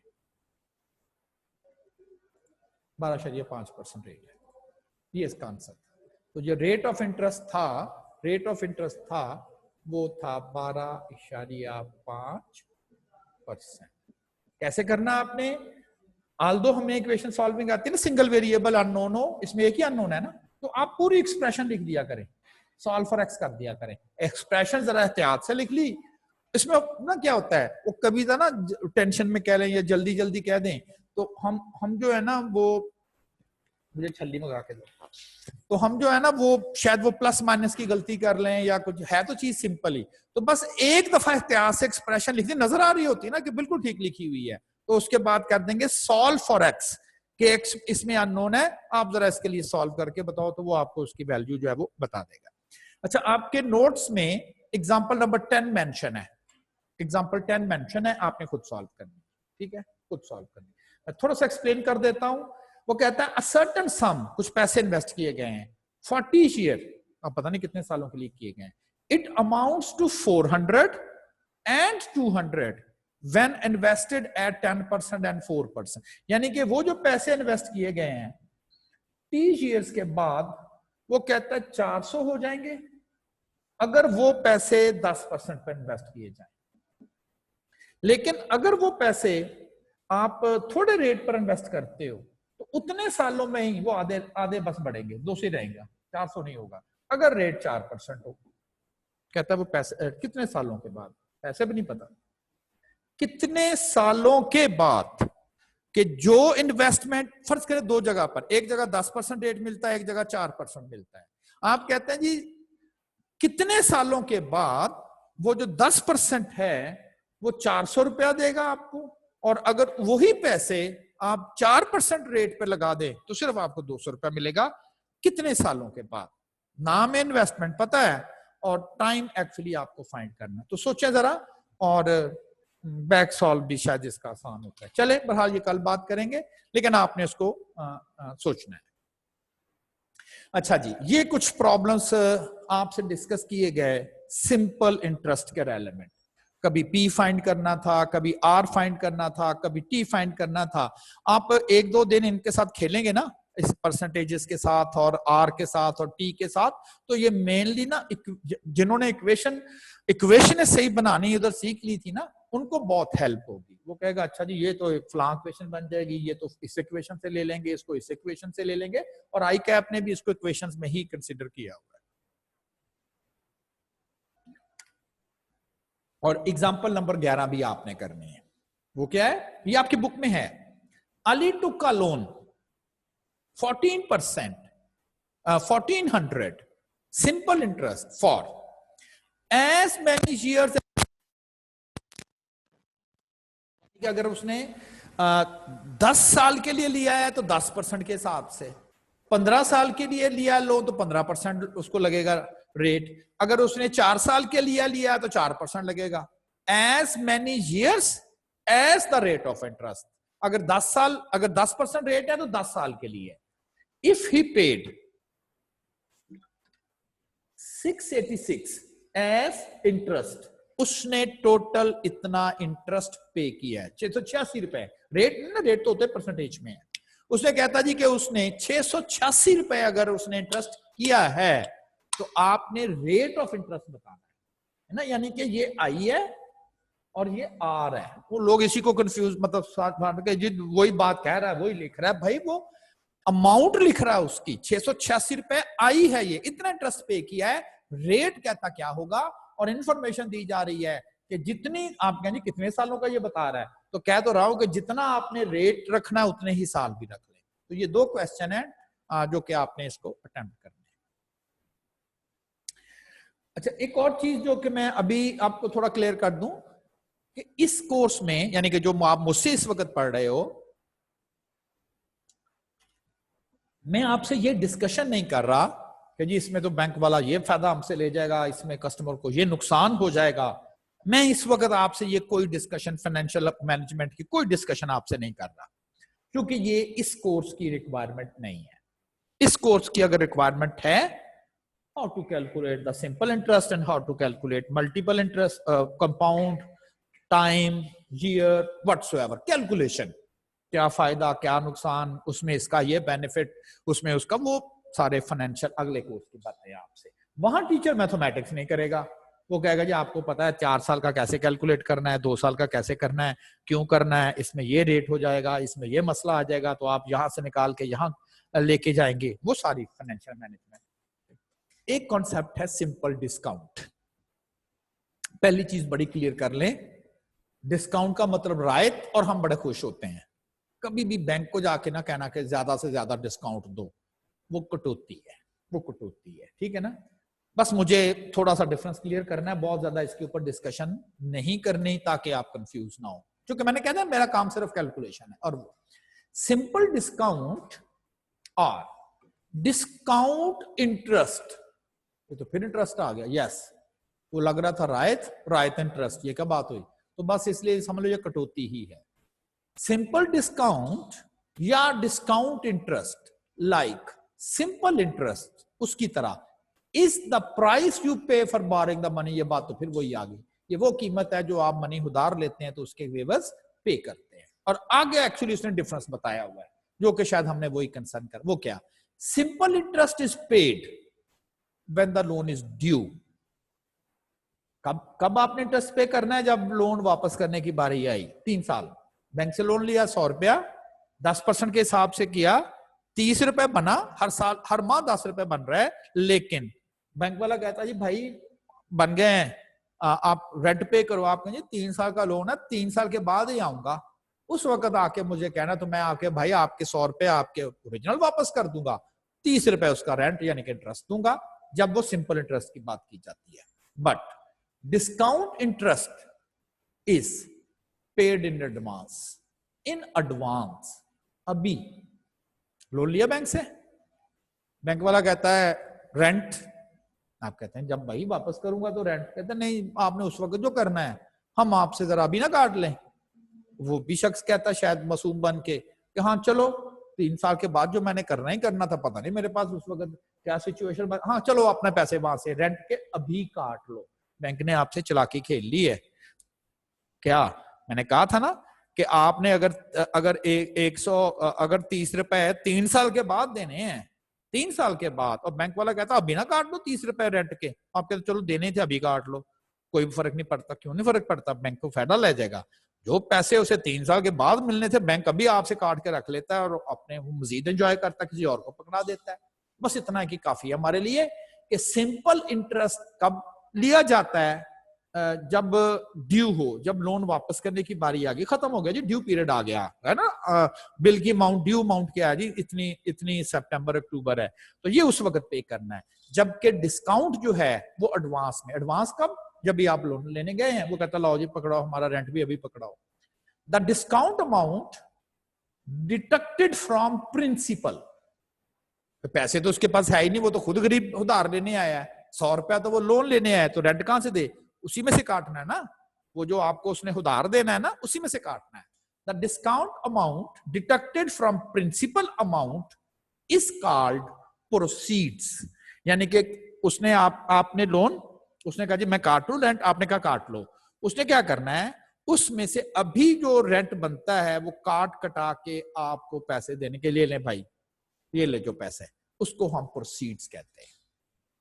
Proceeds are the amount of money actually received. Actually, loan तो आपने फर्ज करे 100 रुपया था, वो कहता जी 30 रुपए इंटरेस्ट है, तो एक्चुअली तो आपको 70 रुपए लेके जाएंगे, वापस 100 रुपए ही करोगे, वापस 100 रुपए ही करोगे, आप लेके 70 जाओगे। तो वो जो 30 रुपए आपने पे किए ना, वो अभी कर दिए, उस वक्त नहीं पे करने, उस वक्त नहीं 130 पे करने, वो तो आपने अभी दे दिए, 70 में से 30 दे दिए। तो उस 70 को प्रोसीड्स का वर्ड बोलते हैं। डिस्काउंट अमाउंट कैसे कैलकुलेट की जाती है, जैसे इंटरेस्ट अमाउंट कैसे कैलकुलेट की जाती है, P इंटू आर टी। एक डिफरेंस ये देखें आप कि I PRT पर होता है, और मैंने जरा इसको I की बजाय D कह दिया। और दूसरा फर्क, ये प्रिंसिपल पर डिडक्ट होता है, ये अमाउंट पर डिडक्ट होता है। अमाउंट जो फ्यूचर में वापस करनी है, फ्यूचर में वापस करनी है, वो उसके ऊपर कैलकुलेशन करता है। और किस रेट से जो बैंक ने आपको डिस्काउंट रेट डिसाइड किया होगा, वो कहेगा ये तो हमारा डिस्काउंट बन गया। आप कहेंगे ठीक है, वो क्या करेगा, कहेंगे ये आपने वापस करनी है 130, 30 रुपए हम अपने काट रहे हैं आपसे, और आपको वो 70 रुपए देगा, उसको हम प्रोसीड का नाम देंगे। तो दो चीजें मैं कर रहा हूं, एक तो डिडक्शन पहले ही हो रही है, दूसरा जो कैलकुलेशन डिस्काउंट की इंटरेस्ट की तरह P पर नहीं बल्कि वो A पे जो है वो कैलकुलेट की जा रही है। एग्जाम्पल 13 है, मिस्टर असलम एग्रीज टू पे, कहता मैं अदा कर दूंगा 8500 रुपया, कहता मैं अदा करूंगा। अच्छा, कई लोग होते हैं ना, वो कहते हैं, एक तो तरह टारगेटेड होता है कि जी मुझे 10,000 का लोन चाहिए, ठीक, और कुछ होते हैं कि यार मुझे लोन चाहिए लेकिन हाँ साल के बाद मैं ना 8500 रुपया वापस कर सकता हूं, ये मेरा इतना तो हो ही जाएगा ना। यानी कि वो लोन की अमाउंट टारगेटेड नहीं है, लेकिन ये उसके ज़हन में टारगेटेड है कि जितने में वापस करने जाऊंगा। एक तो होता ना कि मुझे जिस चाहिए 100, मैंने फलां चीज खरीदनी है, वो 5 लाख की आती है, तो मैं तो 5 लाख ही मुझे कर्जा चाहिए ना, तो मिलेगा उसे 5 लाख। इसलिए अगर मैं सिंपल इंटरेस्ट की बात करूं, इसलिए कि जब वापस करने आएगा तो उस वक्त वो कहेगा आपको जी नहीं जी अब तो आप 7 लाख दें हमें, या जो भी इंटरेस्ट बन रहा है। दूसरा, वो कहेगा जी लोन ले आते हैं बैंक से, वापस भी तो करने हैं, वो सोच सोच के कहता है कि हाँ तकरीबन कोई 6 लाख रुपया तो मैं वापस कर ही सकता हूं ना। तो वो कहता है जी कि मैं आपको ना 6 लाख रुपया वापस करूंगा, आज मुझे आप कितने पैसे देते हैं। इसी तरह से मिस्टर असलम एग्रीज टू पे, यानी कि वो कह रहा है मैं वापस कर दूंगा, कितना, 8500 रुपया कहता है मैं दे दूंगा। टू हिज बैंकर, बैंक वाले को कहता है मैं 85 रुपया दूंगा। भाई लोन लेने गया ना, वो कहेगा 8500 में से अरेंज हो जाएगा 9 माह के बाद। कहता है मुझे इतने पैसे चाहिए जो 9 माह के बाद मैं 8500 रुपया जो है वो वापस कर दूंगा। द बैंकर सब्ट्रैक्ट्स अ डिस्काउंट, ये पे लगना है और अभी कैलकुलेट होना है 15%, और बाकी जो बचेगा वो मिस्टर असलम को दे देगा। प्रोसीड, कहता find the amount of discount, कहता कितनी डिडक्शन होगी और असलम को कितने पैसे मिलेंगे, ठीक। और देन डी, वही फार्मूला, 8500 रुपया वापस, लोन तो नहीं ना ले रहा 85 का, वो कह रहा था 9 मंथ्स के बाद मैं 8500 रुपया आपको दूंगा। तो बैंक वाले ने क्या किया, यहीं पर काट लिया, मासूम वो बच्चों को, बंदों को ठग लिया उसने। हाँ बिल्कुल, लोन इंटरेस्ट किस पर होता है, इंटरेस्ट तो जो लोन घर लेके जाएगा, 8500 रुपया लेके जाएगा तो उसको उसके ऊपर इंटरेस्ट देना पड़ेगा ना, तो लेके तो गरीब कम जाएगा यहां पर। तो वो कह रहा है जी कि ये 8500 रुपया है वो ए, रेट 15%, और डी 9/12, 956 रुपए कहता जी आपका बनता है। आप कहते चले भी काट लें, अब वो 8500 में से ही 956 काट लेगा, तो 8500 में से ही 956 काट लेगा ऐसे। या आप दूसरा फार्मूला भी डायरेक्ट भी लगा सकते हो, A into 1 minus D T. Proceed की बात करने ना, प्रिंसिपल हमने ये कैलकुलेट कर लिया है, और अब प्रोसीड ये भी कर सकते थे और ये भी कर सकते थे कि जी प्रोसीड कितना है, आप कहें जी कितने पैसे उसने लेने, 8500, डिडक्शन कितनी करवा रहा है, उसमें से 856 वो अदा करता है, बाकी 7400 जो है वो 43 रुपया लेके जाएगा। 7443 रुपया लेके जाएगा और उसके एवज 9 माह के बाद आके वो 8500 रुपया वापस करेगा। वो लगेगा ऐसे कि उसने इंटरेस्ट दिया हुआ है 7443 के ऊपर, 7443 के ऊपर नहीं उसने इंटरेस्ट दिया, उसने 8500 के ऊपर इंटरेस्ट दिया, वो जो कि 956 रुपए बना है। तो 956 रुपए वो यानी कि 7443 लेके जाएगा और वापसी में वो 8500 रुपए आपको देगा। ठीक है ना। तो इसको हम कहते हैं कि ये बैंक डिस्काउंट है। कम क्वेश्चन आते हैं, रेयरली आते हैं, लेकिन आपको पता होना चाहिए कि ये डिस्काउंट क्या है। एक बस इतनी याद कर लें कि वो अमाउंट पर कैलकुलेट होना है, इंटरेस्ट में प्रिंसिपल पर होना है, और इन एडवांस जो वापस करने हैं उसमें से डिडक्ट हो जाना, जो बाकी बचेगा उसे हम प्रोसीड का नाम देंगे। The बारोवर receive a loan of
कि ये किस तरह से है, क्योंकि क्वेश्चन जो है वो साइलेंट है। तो क्वेश्चन साइलेंट का मतलब ये है कि आप देखें कि क्या हर साल की जो कैलकुलेशन हो रही है वो हमें ओरिजिनली कैलकुलेट करनी है या अपडेटेड वैल्यूज पे करनी है। अगर तो वो हर नई कैलकुलेशन अपडेटेड वैल्यूज पर आनी है तो फौरन कहेंगे जी ये तो कंपाउंड इंटरेस्ट में ही ऐसा होता है कि हर नई कैलकुलेशन जो है वो अपडेटेड वैल्यूज पर आती है। लाजमी नहीं है कि वो बड़ा क्लियरली कहे कि जी कंपाउंड इंटरेस्ट से सॉल्व करें। अब लाइक क्या मतलब है, फर्ज करें मैं आपको कह देता हूं कि किसी शहर की जो पॉपुलेशन है, अब या ऐसे कह लें कि कोई कोई दो दो दो अंडे हैं, उनमें से चिक्स निकल आए, मुर्गे थे, दोनों में से चिक्स निकल आए। अब इन्होंने मजीद 3-3 अंडे दिए इन चिक्स ने, इनमें से चिक्स 6 हो गए। अब पॉपुलेशन टोटल 6 की है, ये 2 कहां गए? आप कहेंगे नहीं, वो पिछले भी तो आ गए ना उसी। मैं कहूँ अब पॉपुलेशन कितनी है? आप कहेंगे 3 उसके 3 उसके 6। ऐसा नहीं है, अब पॉपुलेशन ऐसा नहीं है जी। क्या प्रॉब्लम है? हेलो, ये रिपीट करते सर, आवाज नहीं आ रही थी सर, काफी देर आवाज सर बंद। काफी देर आवाज बंद रही। सिंपल डिस्काउंट का नहीं पता चला? जी सर। चले सिंपल डिस्काउंट के बाद जब सर आपने स्टार्ट किया तो उसके बाद सर आवाज बंद ही थी, अब आनी शुरू हुई है सर। अच्छा चलो, मैं कंपाउंड इंटरेस्ट से ही मैं फिर लेता हूं, ठीक है। एक्चुअली हमने अब स्टार्ट किया है कंपाउंड इंटरेस्ट का। अब कंपाउंड इंटरेस्ट क्या है कि कंपाउंड इंटरेस्ट में आप जो भी इन्वेस्टमेंट करते हो, अब लाजमी नहीं है कि क्वेश्चन में लिखा हुआ होगा जी कंपाउंड इंटरेस्ट से करना है तो हम कंपाउंड इंटरेस्ट से करेंगे, सिंपल इंटरेस्ट से लिखा होगा तो सिंपल, ये तो मुश्किल नहीं है। तो ऐसा नहीं है, क्वेश्चन कभी तो वाक्य लिखा हुआ होगा कंपाउंड इंटरेस्ट, चले जी हमारी तो खत्म हो गई, लिखा हुआ कर दिया। लेकिन कभी क्वेश्चन साइलेंट होगा, आप कहेंगे अब क्या करें? अब आपने खुद सोच लेना है क्या, सिर्फ एक चीज, और वो है कि अगर जब भी वो कैलकुलेशन कर रहा है, जाहिर है इंक्रीज चीजें हो रही होंगी, इन्वेस्टमेंट बढ़ रही होगी या कम हो रही होगी, नुकसान भी तो हो सकता है ना। आप सिर्फ ये देखा करेंगे कि क्या हर जो कैलकुलेशन की जा रही है 1 साल के बाद या जब भी 2 साल के बाद 3 साल के बाद, लेकिन एक चीज बस आपने नोट करनी है, क्या हर कैलकुलेशन जो होगी वो ओरिजिनल वैल्यू पर हो रही है? अब पहली कैलकुलेशन तो होगी 100 पे और जो बनती है 10। सिंपल इंटरेस्ट में तो हर दफा इसी के ऊपर ही होगी और इसलिए 10-10-10 रहता है। लेकिन कंपाउंड इंटरेस्ट में कैलकुलेशन होने लगी है तो वो कहेंगे ठहर जाए जी मैं जरा आपके प्रिंसिपल को ठीक कर लूं। तो अब बताएं जी, अब 110 हो गया है, अब क्या करूं? आप कहेंगे 110 के ऊपर करेंगे हम, अब 11। तो इसका मतलब है कि आप इससे यहां से यहां तक गए हो, 1 साल में इंटरेस्ट की जो कैलकुलेशन उसने की है वो 100 पे नहीं की, वो 110 पे की है। प्रिंसिपल इन्वेस्टमेंट अपडेट की, फिर नई जो वैल्यू बनी 110 उसके ऊपर कैलकुलेशन की, अब हो गए 11 रुपए बने। आप कहें जी कैलकुलेशन होने लगी है, वो कहेगा ठहर जाए मैं जरा ना आपके प्रिंसिपल को जरा ठीक कर लूं। ठीक करने से मुराद अपडेट कर दो। हाँ जी, कहता अब बताएं जी 1 साल और हो गया है? हाँ जी 1 साल और हो गया है। कहेंगे ठीक है जी मैंने जरा अपनी वैल्यू अपडेट कर ली है 121, अब 12.1 बनती है आपकी। तो हर दफा कैलकुलेशन में प्रिंसिपल चेंज हो रहा है। पहली दफा 100 था, फिर अगले साल के लिए प्रिंसिपल 110 कंसिडर हो रहा है, अगले साल के लिए प्रिंसिपल 121 कंसिडर हो रहा है। सिंपल इंटरेस्ट में क्या होता है, हर साल के लिए प्रिंसिपल वही 100 और इसीलिए हर साल का इंटरेस्ट 10 ही बनता था। और यहां क्या हो रहा है, हर साल के लिए प्रिंसिपल चेंज, हर साल के लिए इंटरेस्ट चेंज। पहले साल का 10 रुपए, दूसरे साल का 11 रुपए, तीसरे साल का 12.1 रुपया। अगर तो क्वेश्चन साइलेंट हो तो आपने सिंपली ये सोचना है कि जी क्या हम जब अगली दफा इंक्रीज की कैलकुलेशन करने लगे हैं तो क्या ये कैलकुलेशन ओरिजिनल अमाउंट पर परफॉर्म हमें करनी है या अपडेटेड वैल्यू पर परफॉर्म करनी है। अब मैंने उनसे पूछा है, ये वो पता नहीं शायद मेरा ही पाँव लग जाता है, ये इसकी ना क्लिप जो है ना थोड़े टेढ़े हैं। मैंने इसको कहा था कि थोड़ा सा ना इसको स्लाइड कर दिया गया, ये इसको क्लोज कर दें। देखिए ना कुछ क्लिप टेढ़े मुझे लगते हैं। अब वैसे वो कह रहे हैं कि आवाज, में एक दफा फिर पूछ लेता हूँ, वो कह तो रहे हैं कि आवाज क्लियर। हाँ जी मेरी आवाज अब ठीक है? मिनाहिल, अरसलान, मैं इसका माइक ऑन करके देखता हूँ। जी अरसलान बताओ। जी सर अब ठीक है। अब ठीक है, चलो ठीक है, मैं शायद मेरा ही पाँव लगा, ठीक है। तो ये आपने खुद करना है। एग्जाम्पल क्या है जी, पॉपुलेशन, कि जी किसी कंट्री की पॉपुलेशन हर साल 5% बढ़ती है और आपसे कहा जाए 3 साल के बाद बताएं, तो आप कहें जी कि ठीक है 100, फर्ज करें मैं कहता हूं 100 उसकी पॉपुलेशन थी, अब उसने तो नहीं कहा कि कंपाउंड इंटरेस्ट से बड़ी है। अच्छा, एक और प्रॉब्लम, हम समझते हैं कि ये जो इंटरेस्ट एंड ट्रूस्ट की बात करेगा ना, तब हम कहेंगे ये फाइनेंस का प्रॉब्लम है। भाई कोई चीज ग्रो कर रही है, बढ़ रही है, वो पैसे हो, पॉपुलेशन हो, कुछ इन्वेस्टमेंट हो, तो फॉर्मूला वही लगेगा ना। आप कहेंगे अच्छा ये इंक्रीज और डिक्रीज की दो तो चीजें हम पढ़ रहे हैं। अब एक दफा तो पॉपुलेशन बढ़ गई, आपने कहा जी एक साल में कितनी बढ़ती है, हम कहें जी 10% बढ़ी है, होगी 110। हर साल 10% बढ़ती है, तो ये तो नहीं कहेंगे अच्छा अगले साल भी इधर ही 100 के ऊपर, अब तो पॉपुलेशन ही 110 है। अब करेंटली इस मुल्क की तो पॉपुलेशन ही 110 हो चुकी है, अब इसका 10%, तो आप कहेंगे इसका मतलब है कि जो भाई ऐसा ही है ना, ये तो नहीं है कि जो पॉपुलेशन बढ़ी है हमने कहा साइड पे कर दिया, वो पॉपुलेशन का हिस्सा नहीं है। पॉपुलेशन तो अब भी 100 ही लोग हैं कंट्री में, अब 100 कैसे हैं, 110 हो चुके हैं ना 10% के हिसाब से, अगली दफा फिर 121 हो चुके हैं। तो उसने नहीं आपको कहा, लेकिन आपने समझा कि वाकई हर अगली इंक्रीज अपडेटेड वैल्यू पर आएगी। आपने कहना ये कंपाउंड इंटरेस्ट में ही ऐसा होता है कि अपडेटेड वैल्यू पर आनी है। उसने नहीं कहा कंपाउंड इंटरेस्ट से करना है, लेकिन हमने करना है क्योंकि ये अपडेटेड वैल्यूज पर आ रही है। इसी तरह से कोई शख्स है, वो बिजनेस में पैसे लगा दिए 1 लाख रुपया, और 10,000 रुपया फर्ज करे वो कहता है आपको हर साल उसका बिजनेस में नुकसान हुए जा रहा है। तो पहला साल गुजरा, 10,000 रुपया उसको बिजनेस में नुकसान हो गया, 10,000 का नुकसान हुआ, 1 लाख था 90,000 रह गया।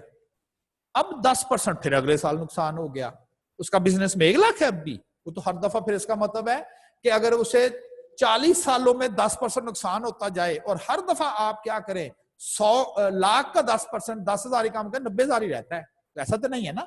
अगली दफा 10% कैलकुलेट होने लगा है, जो कुछ उसका बिजनेस में इन्वेस्टमेंट है उसका 10% और नुकसान हो गया, तो अब तो उसकी बिजनेस की इन्वेस्टमेंट ही 90,000 है, उसका 10% नुकसान हुआ, ऐसा ही है ना। तो फिर उसने नहीं कहा कंपाउंड इंटरेस्ट से करना है, लेकिन आपने समझ लिया कि ये हर दफा प्रिंसिपल चेंज होगा, प्रिंसिपल कह लें, अमाउंट ऑफ इन्वेस्टमेंट कह दें, हर दफा ये चेंज होगा और फिर हर नई कैलकुलेशन अपडेटेड वैल्यू पर आए। अपडेटेड का मतलब माइनस करके या प्लस करके, तो उसके बाद आपने फौरन कह देना अच्छा ये तो लिखा तो नहीं हुआ, लेकिन कंसेप्चुअली ये कंपाउंड इंटरेस्ट वाले मेथड से ही किया जाएगा। तो ये बात मैंने क्लियर कर दी कि या तो कंपाउंड इंटरेस्ट डायरेक्टली लिखेगा, क्वेश्चन साइलेंट हो, तो फिर देखना है कि क्या हर कैलकुलेशन ओरिजिनल पर कैलकुलेट होगी या हर कैलकुलेशन नई वैल्यूज पर कैलकुलेट होगी। अगर आप कहेंगे नहीं जी वो जो चेंज हो चुकी होगी वैल्यू इंक्रीज या डिक्रीज उसकी ऊपर ही होनी है, तो फिर हम कहेंगे कि ये कंपाउंड इंटरेस्ट के प्रॉब्लम से आप लोग सॉल्व करेंगे। In compound interest, interest is charged on principal, ये तो सिंपल इंटरेस्ट में भी यही लिखा हुआ था, लेकिन आगे देखें क्या लिखा, as well as on past interest. Past interest जो पिछले साल इंटरेस्ट कमाया था, अब इस साल प्रिंसिपल पे तो मिलेगा मिलेगा, लेकिन उस पर भी मिलेगा, यानी कि अपडेटेड प्रिंसिपल पर आपको मिलेगा, इसे हम कहते हैं कंपाउंड इंटरेस्ट। अच्छा, इसमें प्रिंसिपल को उसी तरह से ही, अच्छा इसमें वही फार्मूले करने हैं, अगर इतनी इन्वेस्टमेंट कर दे 4 सालों के बाद उसके अकाउंट में कितने पैसे हो जाएंगे, इतना लोन अगर वो लेता है बैंक से 4 सालों के बाद उसे कितने पैसे वापस करने पड़ेंगे, लेकिन इस दफा वो कह रहा है जी कंपाउंड इंटरेस्ट से होगा। पाकिस्तान जो लोन लेता है ना, कहते हैं जी कि बड़ा पैसा वापस किया है, लेकिन पता नहीं क्या वजीर आजम करता, लोन बढ़ता ही जा रहा है। फर्ज करें 100 रुपया लोन लिया है, अगले साल वो 110 हो गया, पाकिस्तान ने हिम्मत करके 9 रुपए वापस किए, प्रिंसिपल तो 1 रुपया भी वापस नहीं हुआ। वो तो जो 9 रुपए वापस किए हैं ना, वो तो इंटरेस्ट की 10 में से 9 गए हैं, तो बल्कि वो तो और बढ़ गया है। चले जी अगली दफा और जरा तैयारी करें। और हम लोग यही, यानी कि अपोजिशन यही कहती है, देखें जी इतना लोन वापस कर रहा है, पैसा किधर जा रहा है, लोगों को बेवकूफ बना रहे ना। लेकिन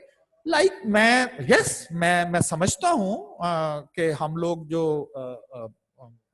थोड़े से जो लिखत पढ़त वाले लोग होते हैं ना, वो समझते हैं कि ये जो अपोजिशन है ये फजूल, जो लोग गरीब आम आदमी है उसे क्या पता, वो तो यही कहेगा कि हाँ वाकई ये तो सुना है जी कर्जा बढ़ता ही जा रहा, बढ़ता ही जा रहा, भाई अब वापस कर रहे हैं, वापस भी कर रहे हैं, वापस भी कर रहे हैं, उन्हें इन चीजों का वो तो सिर्फ जब तक पाकिस्तान आप समझ लें कुछ 40, 50, 70 रुपए वापस नहीं ना करेगा, वो 10 रुपए अपने रख लेंगे, कहेंगे भाई 10 रुपए लोन के तो इंटरेस्ट के तो पे करो ना, हाँ अब तुम्हारे हम 30 रुपए उसमें से काट के कहते 70 रह गए, अब ठीक है। 40 रुपए देगा पाकिस्तान, तो कहेंगे 70 रुपए आपके बकाया रह गए, क्यों 10 रुपए किधर गए जी हमारे, वो आपके इंटरेस्ट के कटेंगे। और पाकिस्तान सुना है सिर्फ इंटरेस्ट ही दे रहा है, प्रिंसिपल तो वापस ही नहीं इससे हो रहा, हिम्मत ही नहीं गरीब में। तो बहरहाल इस वजह से कहा जाता है कि ये बढ़ता जा रहा है, और हम चूंकि थोड़े से इस मामले में इन है तो हमें पता होना चाहिए। तो प्रिंसिपल उसी तरह से पी, अमाउंट उसी तरह से ए, कोई खर्च नहीं है, लेकिन मैंने थोड़ा सा आइडेंटिफाई करने के लिए आई लिख दिया, आप आर लिख ले, लेकिन चूंकि मैंने आई यूज करना है, उधर मैंने रेट ऑफ इंटरेस्ट को आर कहा था, यहां रेट ऑफ इंटरेस्ट जो है वो आई होगा। अच्छा, अब इसमें जो दूसरा फर्क है बड़ा क्लियरली आपने इसको समझना, और वो ये है कि मैं आप ही से क्वेश्चन करूंगा, आप ही से, आपने मुझे आंसर करना है इसका कि एक बैंक वाला कहता है कि हम आपको 100 रुपया आप हमारे पास रख दे, और वो रेट आपसे 10% डिसाइड कर लेता है पर ईयर 10% पर ईयर, और वो कहता है जी कि हम आपको कंपाउंड इंटरेस्ट से जो है वो कैलकुलेशन करके देंगे, कंपाउंड इंटरेस्ट से। ये बैंक ए है। बैंक बी कहता है कि जी आप मेरे पास आ जाएं, 100 रुपए ही फर्ज करें, वो कहता जी अगर आप मेरे पास इन्वेस्ट करते हो, बैंक कहता जी मेरा रेट भी 10% ही है, मेरा रेट भी 10% ही है, लेकिन मैं क्या करूंगा, मैं कैलकुलेशन जब करूंगा तो 10% तो साल का रेट होगा, लेकिन मैं कैलकुलेशन आधे साल के बाद कर लूंगा। आप कहें जी के साल का रेट 10% और कैलकुलेशन आधे साल के बाद करोगे क्या 10%? कहता नहीं, मैं चूंकि साल में 10% रेट देना है और मैंने 2 दफा कैलकुलेशन करनी है, तो मैं फिर आधे साल की कैलकुलेशन बनती है 5%, तो 5% मैं एक दफा आपको रेट दूंगा पहली कैलकुलेशन करते वक्त, और अगले 6 माह आ जाएंगे तो फिर मैं आपको 5 दे के आपका 10 पूरा कर दूंगा। ये क्वेश्चन है। पहला बैंक कहता है रेट 10% है और मैंने कब कैलकुलेशन करनी, कहता जी अब 1 साल पूरा होगा, 10% से जो भी आपके पैसे बनेंगे मैं आपको दे दूंगा। बी बिजनेस कहता जी मेरा भी 10% रेट है, लेकिन मैं सिर्फ ये फेवर करूंगा कि जरा मैं कैलकुलेशन जल्दी कर दूंगा। क्या करूंगा, चूंकि मुझे 2 दफा करनी है तो 5-5 2 दफा कर दूंगा मैं, 5 एक दफा पहले 6 माह में और फिर 5 एक दफा आखिरी 6 माह में, और वही साल का 10%। तो क्या दोनों बिजनेस में से आप सेम अमाउंट अर्न करेंगे? या मेरा क्वेश्चन है कि चाहे आप ए बिजनेस में लगा दें, चाहे आप बी बिजनेस में, इसको साल का 10% मिलना है, उधर भी 10% मिलना है। बस बी बिजनेस वाला पता नहीं क्या कह रहा है, कहता जी कि मैं 6 माह के बाद ही कैलकुलेशन कर दूंगा। तो हम कहेंगे हाँ वेरी गुड, 6 माह के बाद हमें 10% मिलेगा। नहीं मिलेगा, 10% साल का ही मिलेगा, लेकिन 5% एक दफा कर दूंगा, 5 दफा दूसरी दफा। तो आपने बताना है कि दोनों बिजनेस से आपको सेम ही फायदा मिलेगा या किस बिजनेस में आपको ज्यादा एडवांटेज मिलेगा। एनीवन एल्स, किस बिजनेस में आपको ज्यादा एडवांटेज मिल जाएगा कि हाँ जी इसमें हमें फायदा है।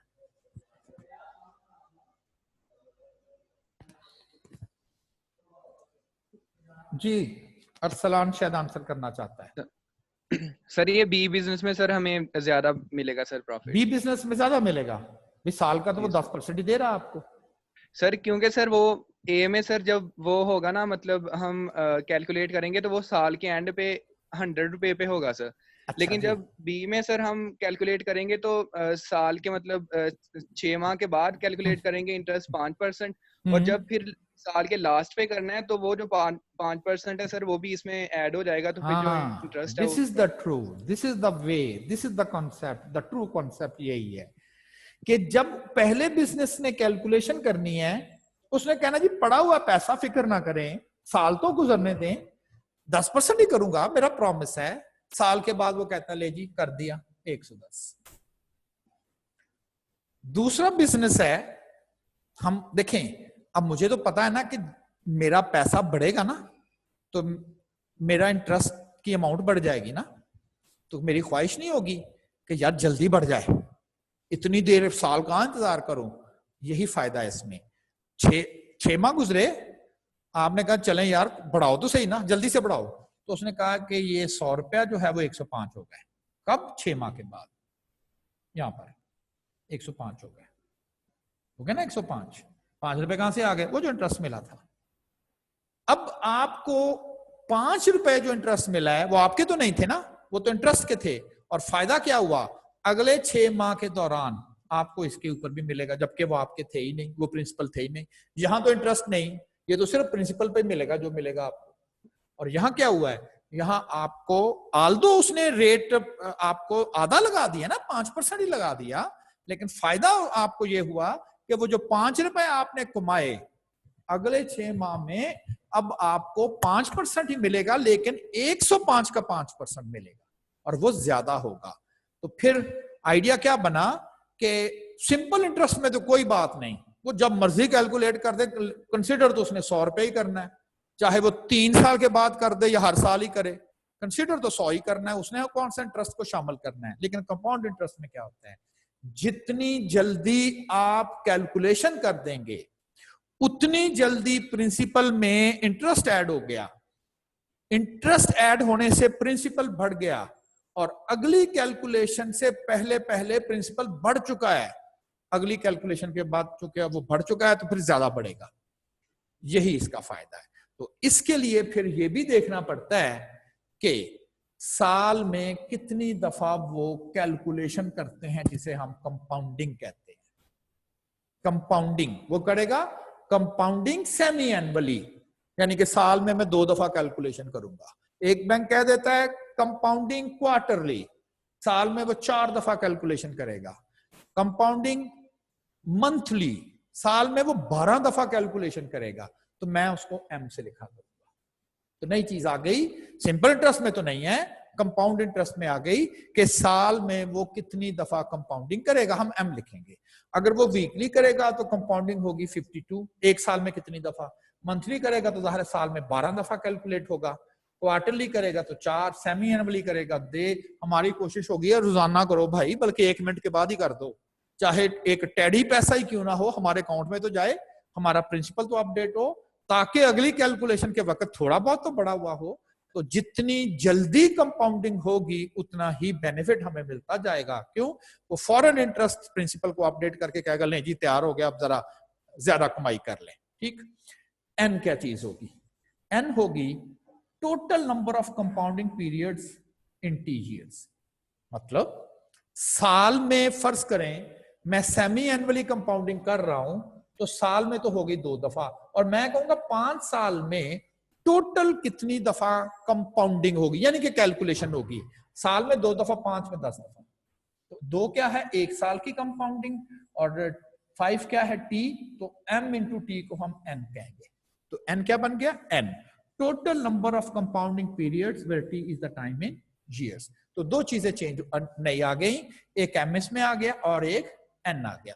और ये सिर्फ नोटेशन का फर्क है, वरना उधर भी टाइम भी था, r भी था, a भी था, p भी था। पहला फार्मूला फ्यूचर वैल्यू कैलकुलेट करना या अमाउंट कैलकुलेट करना।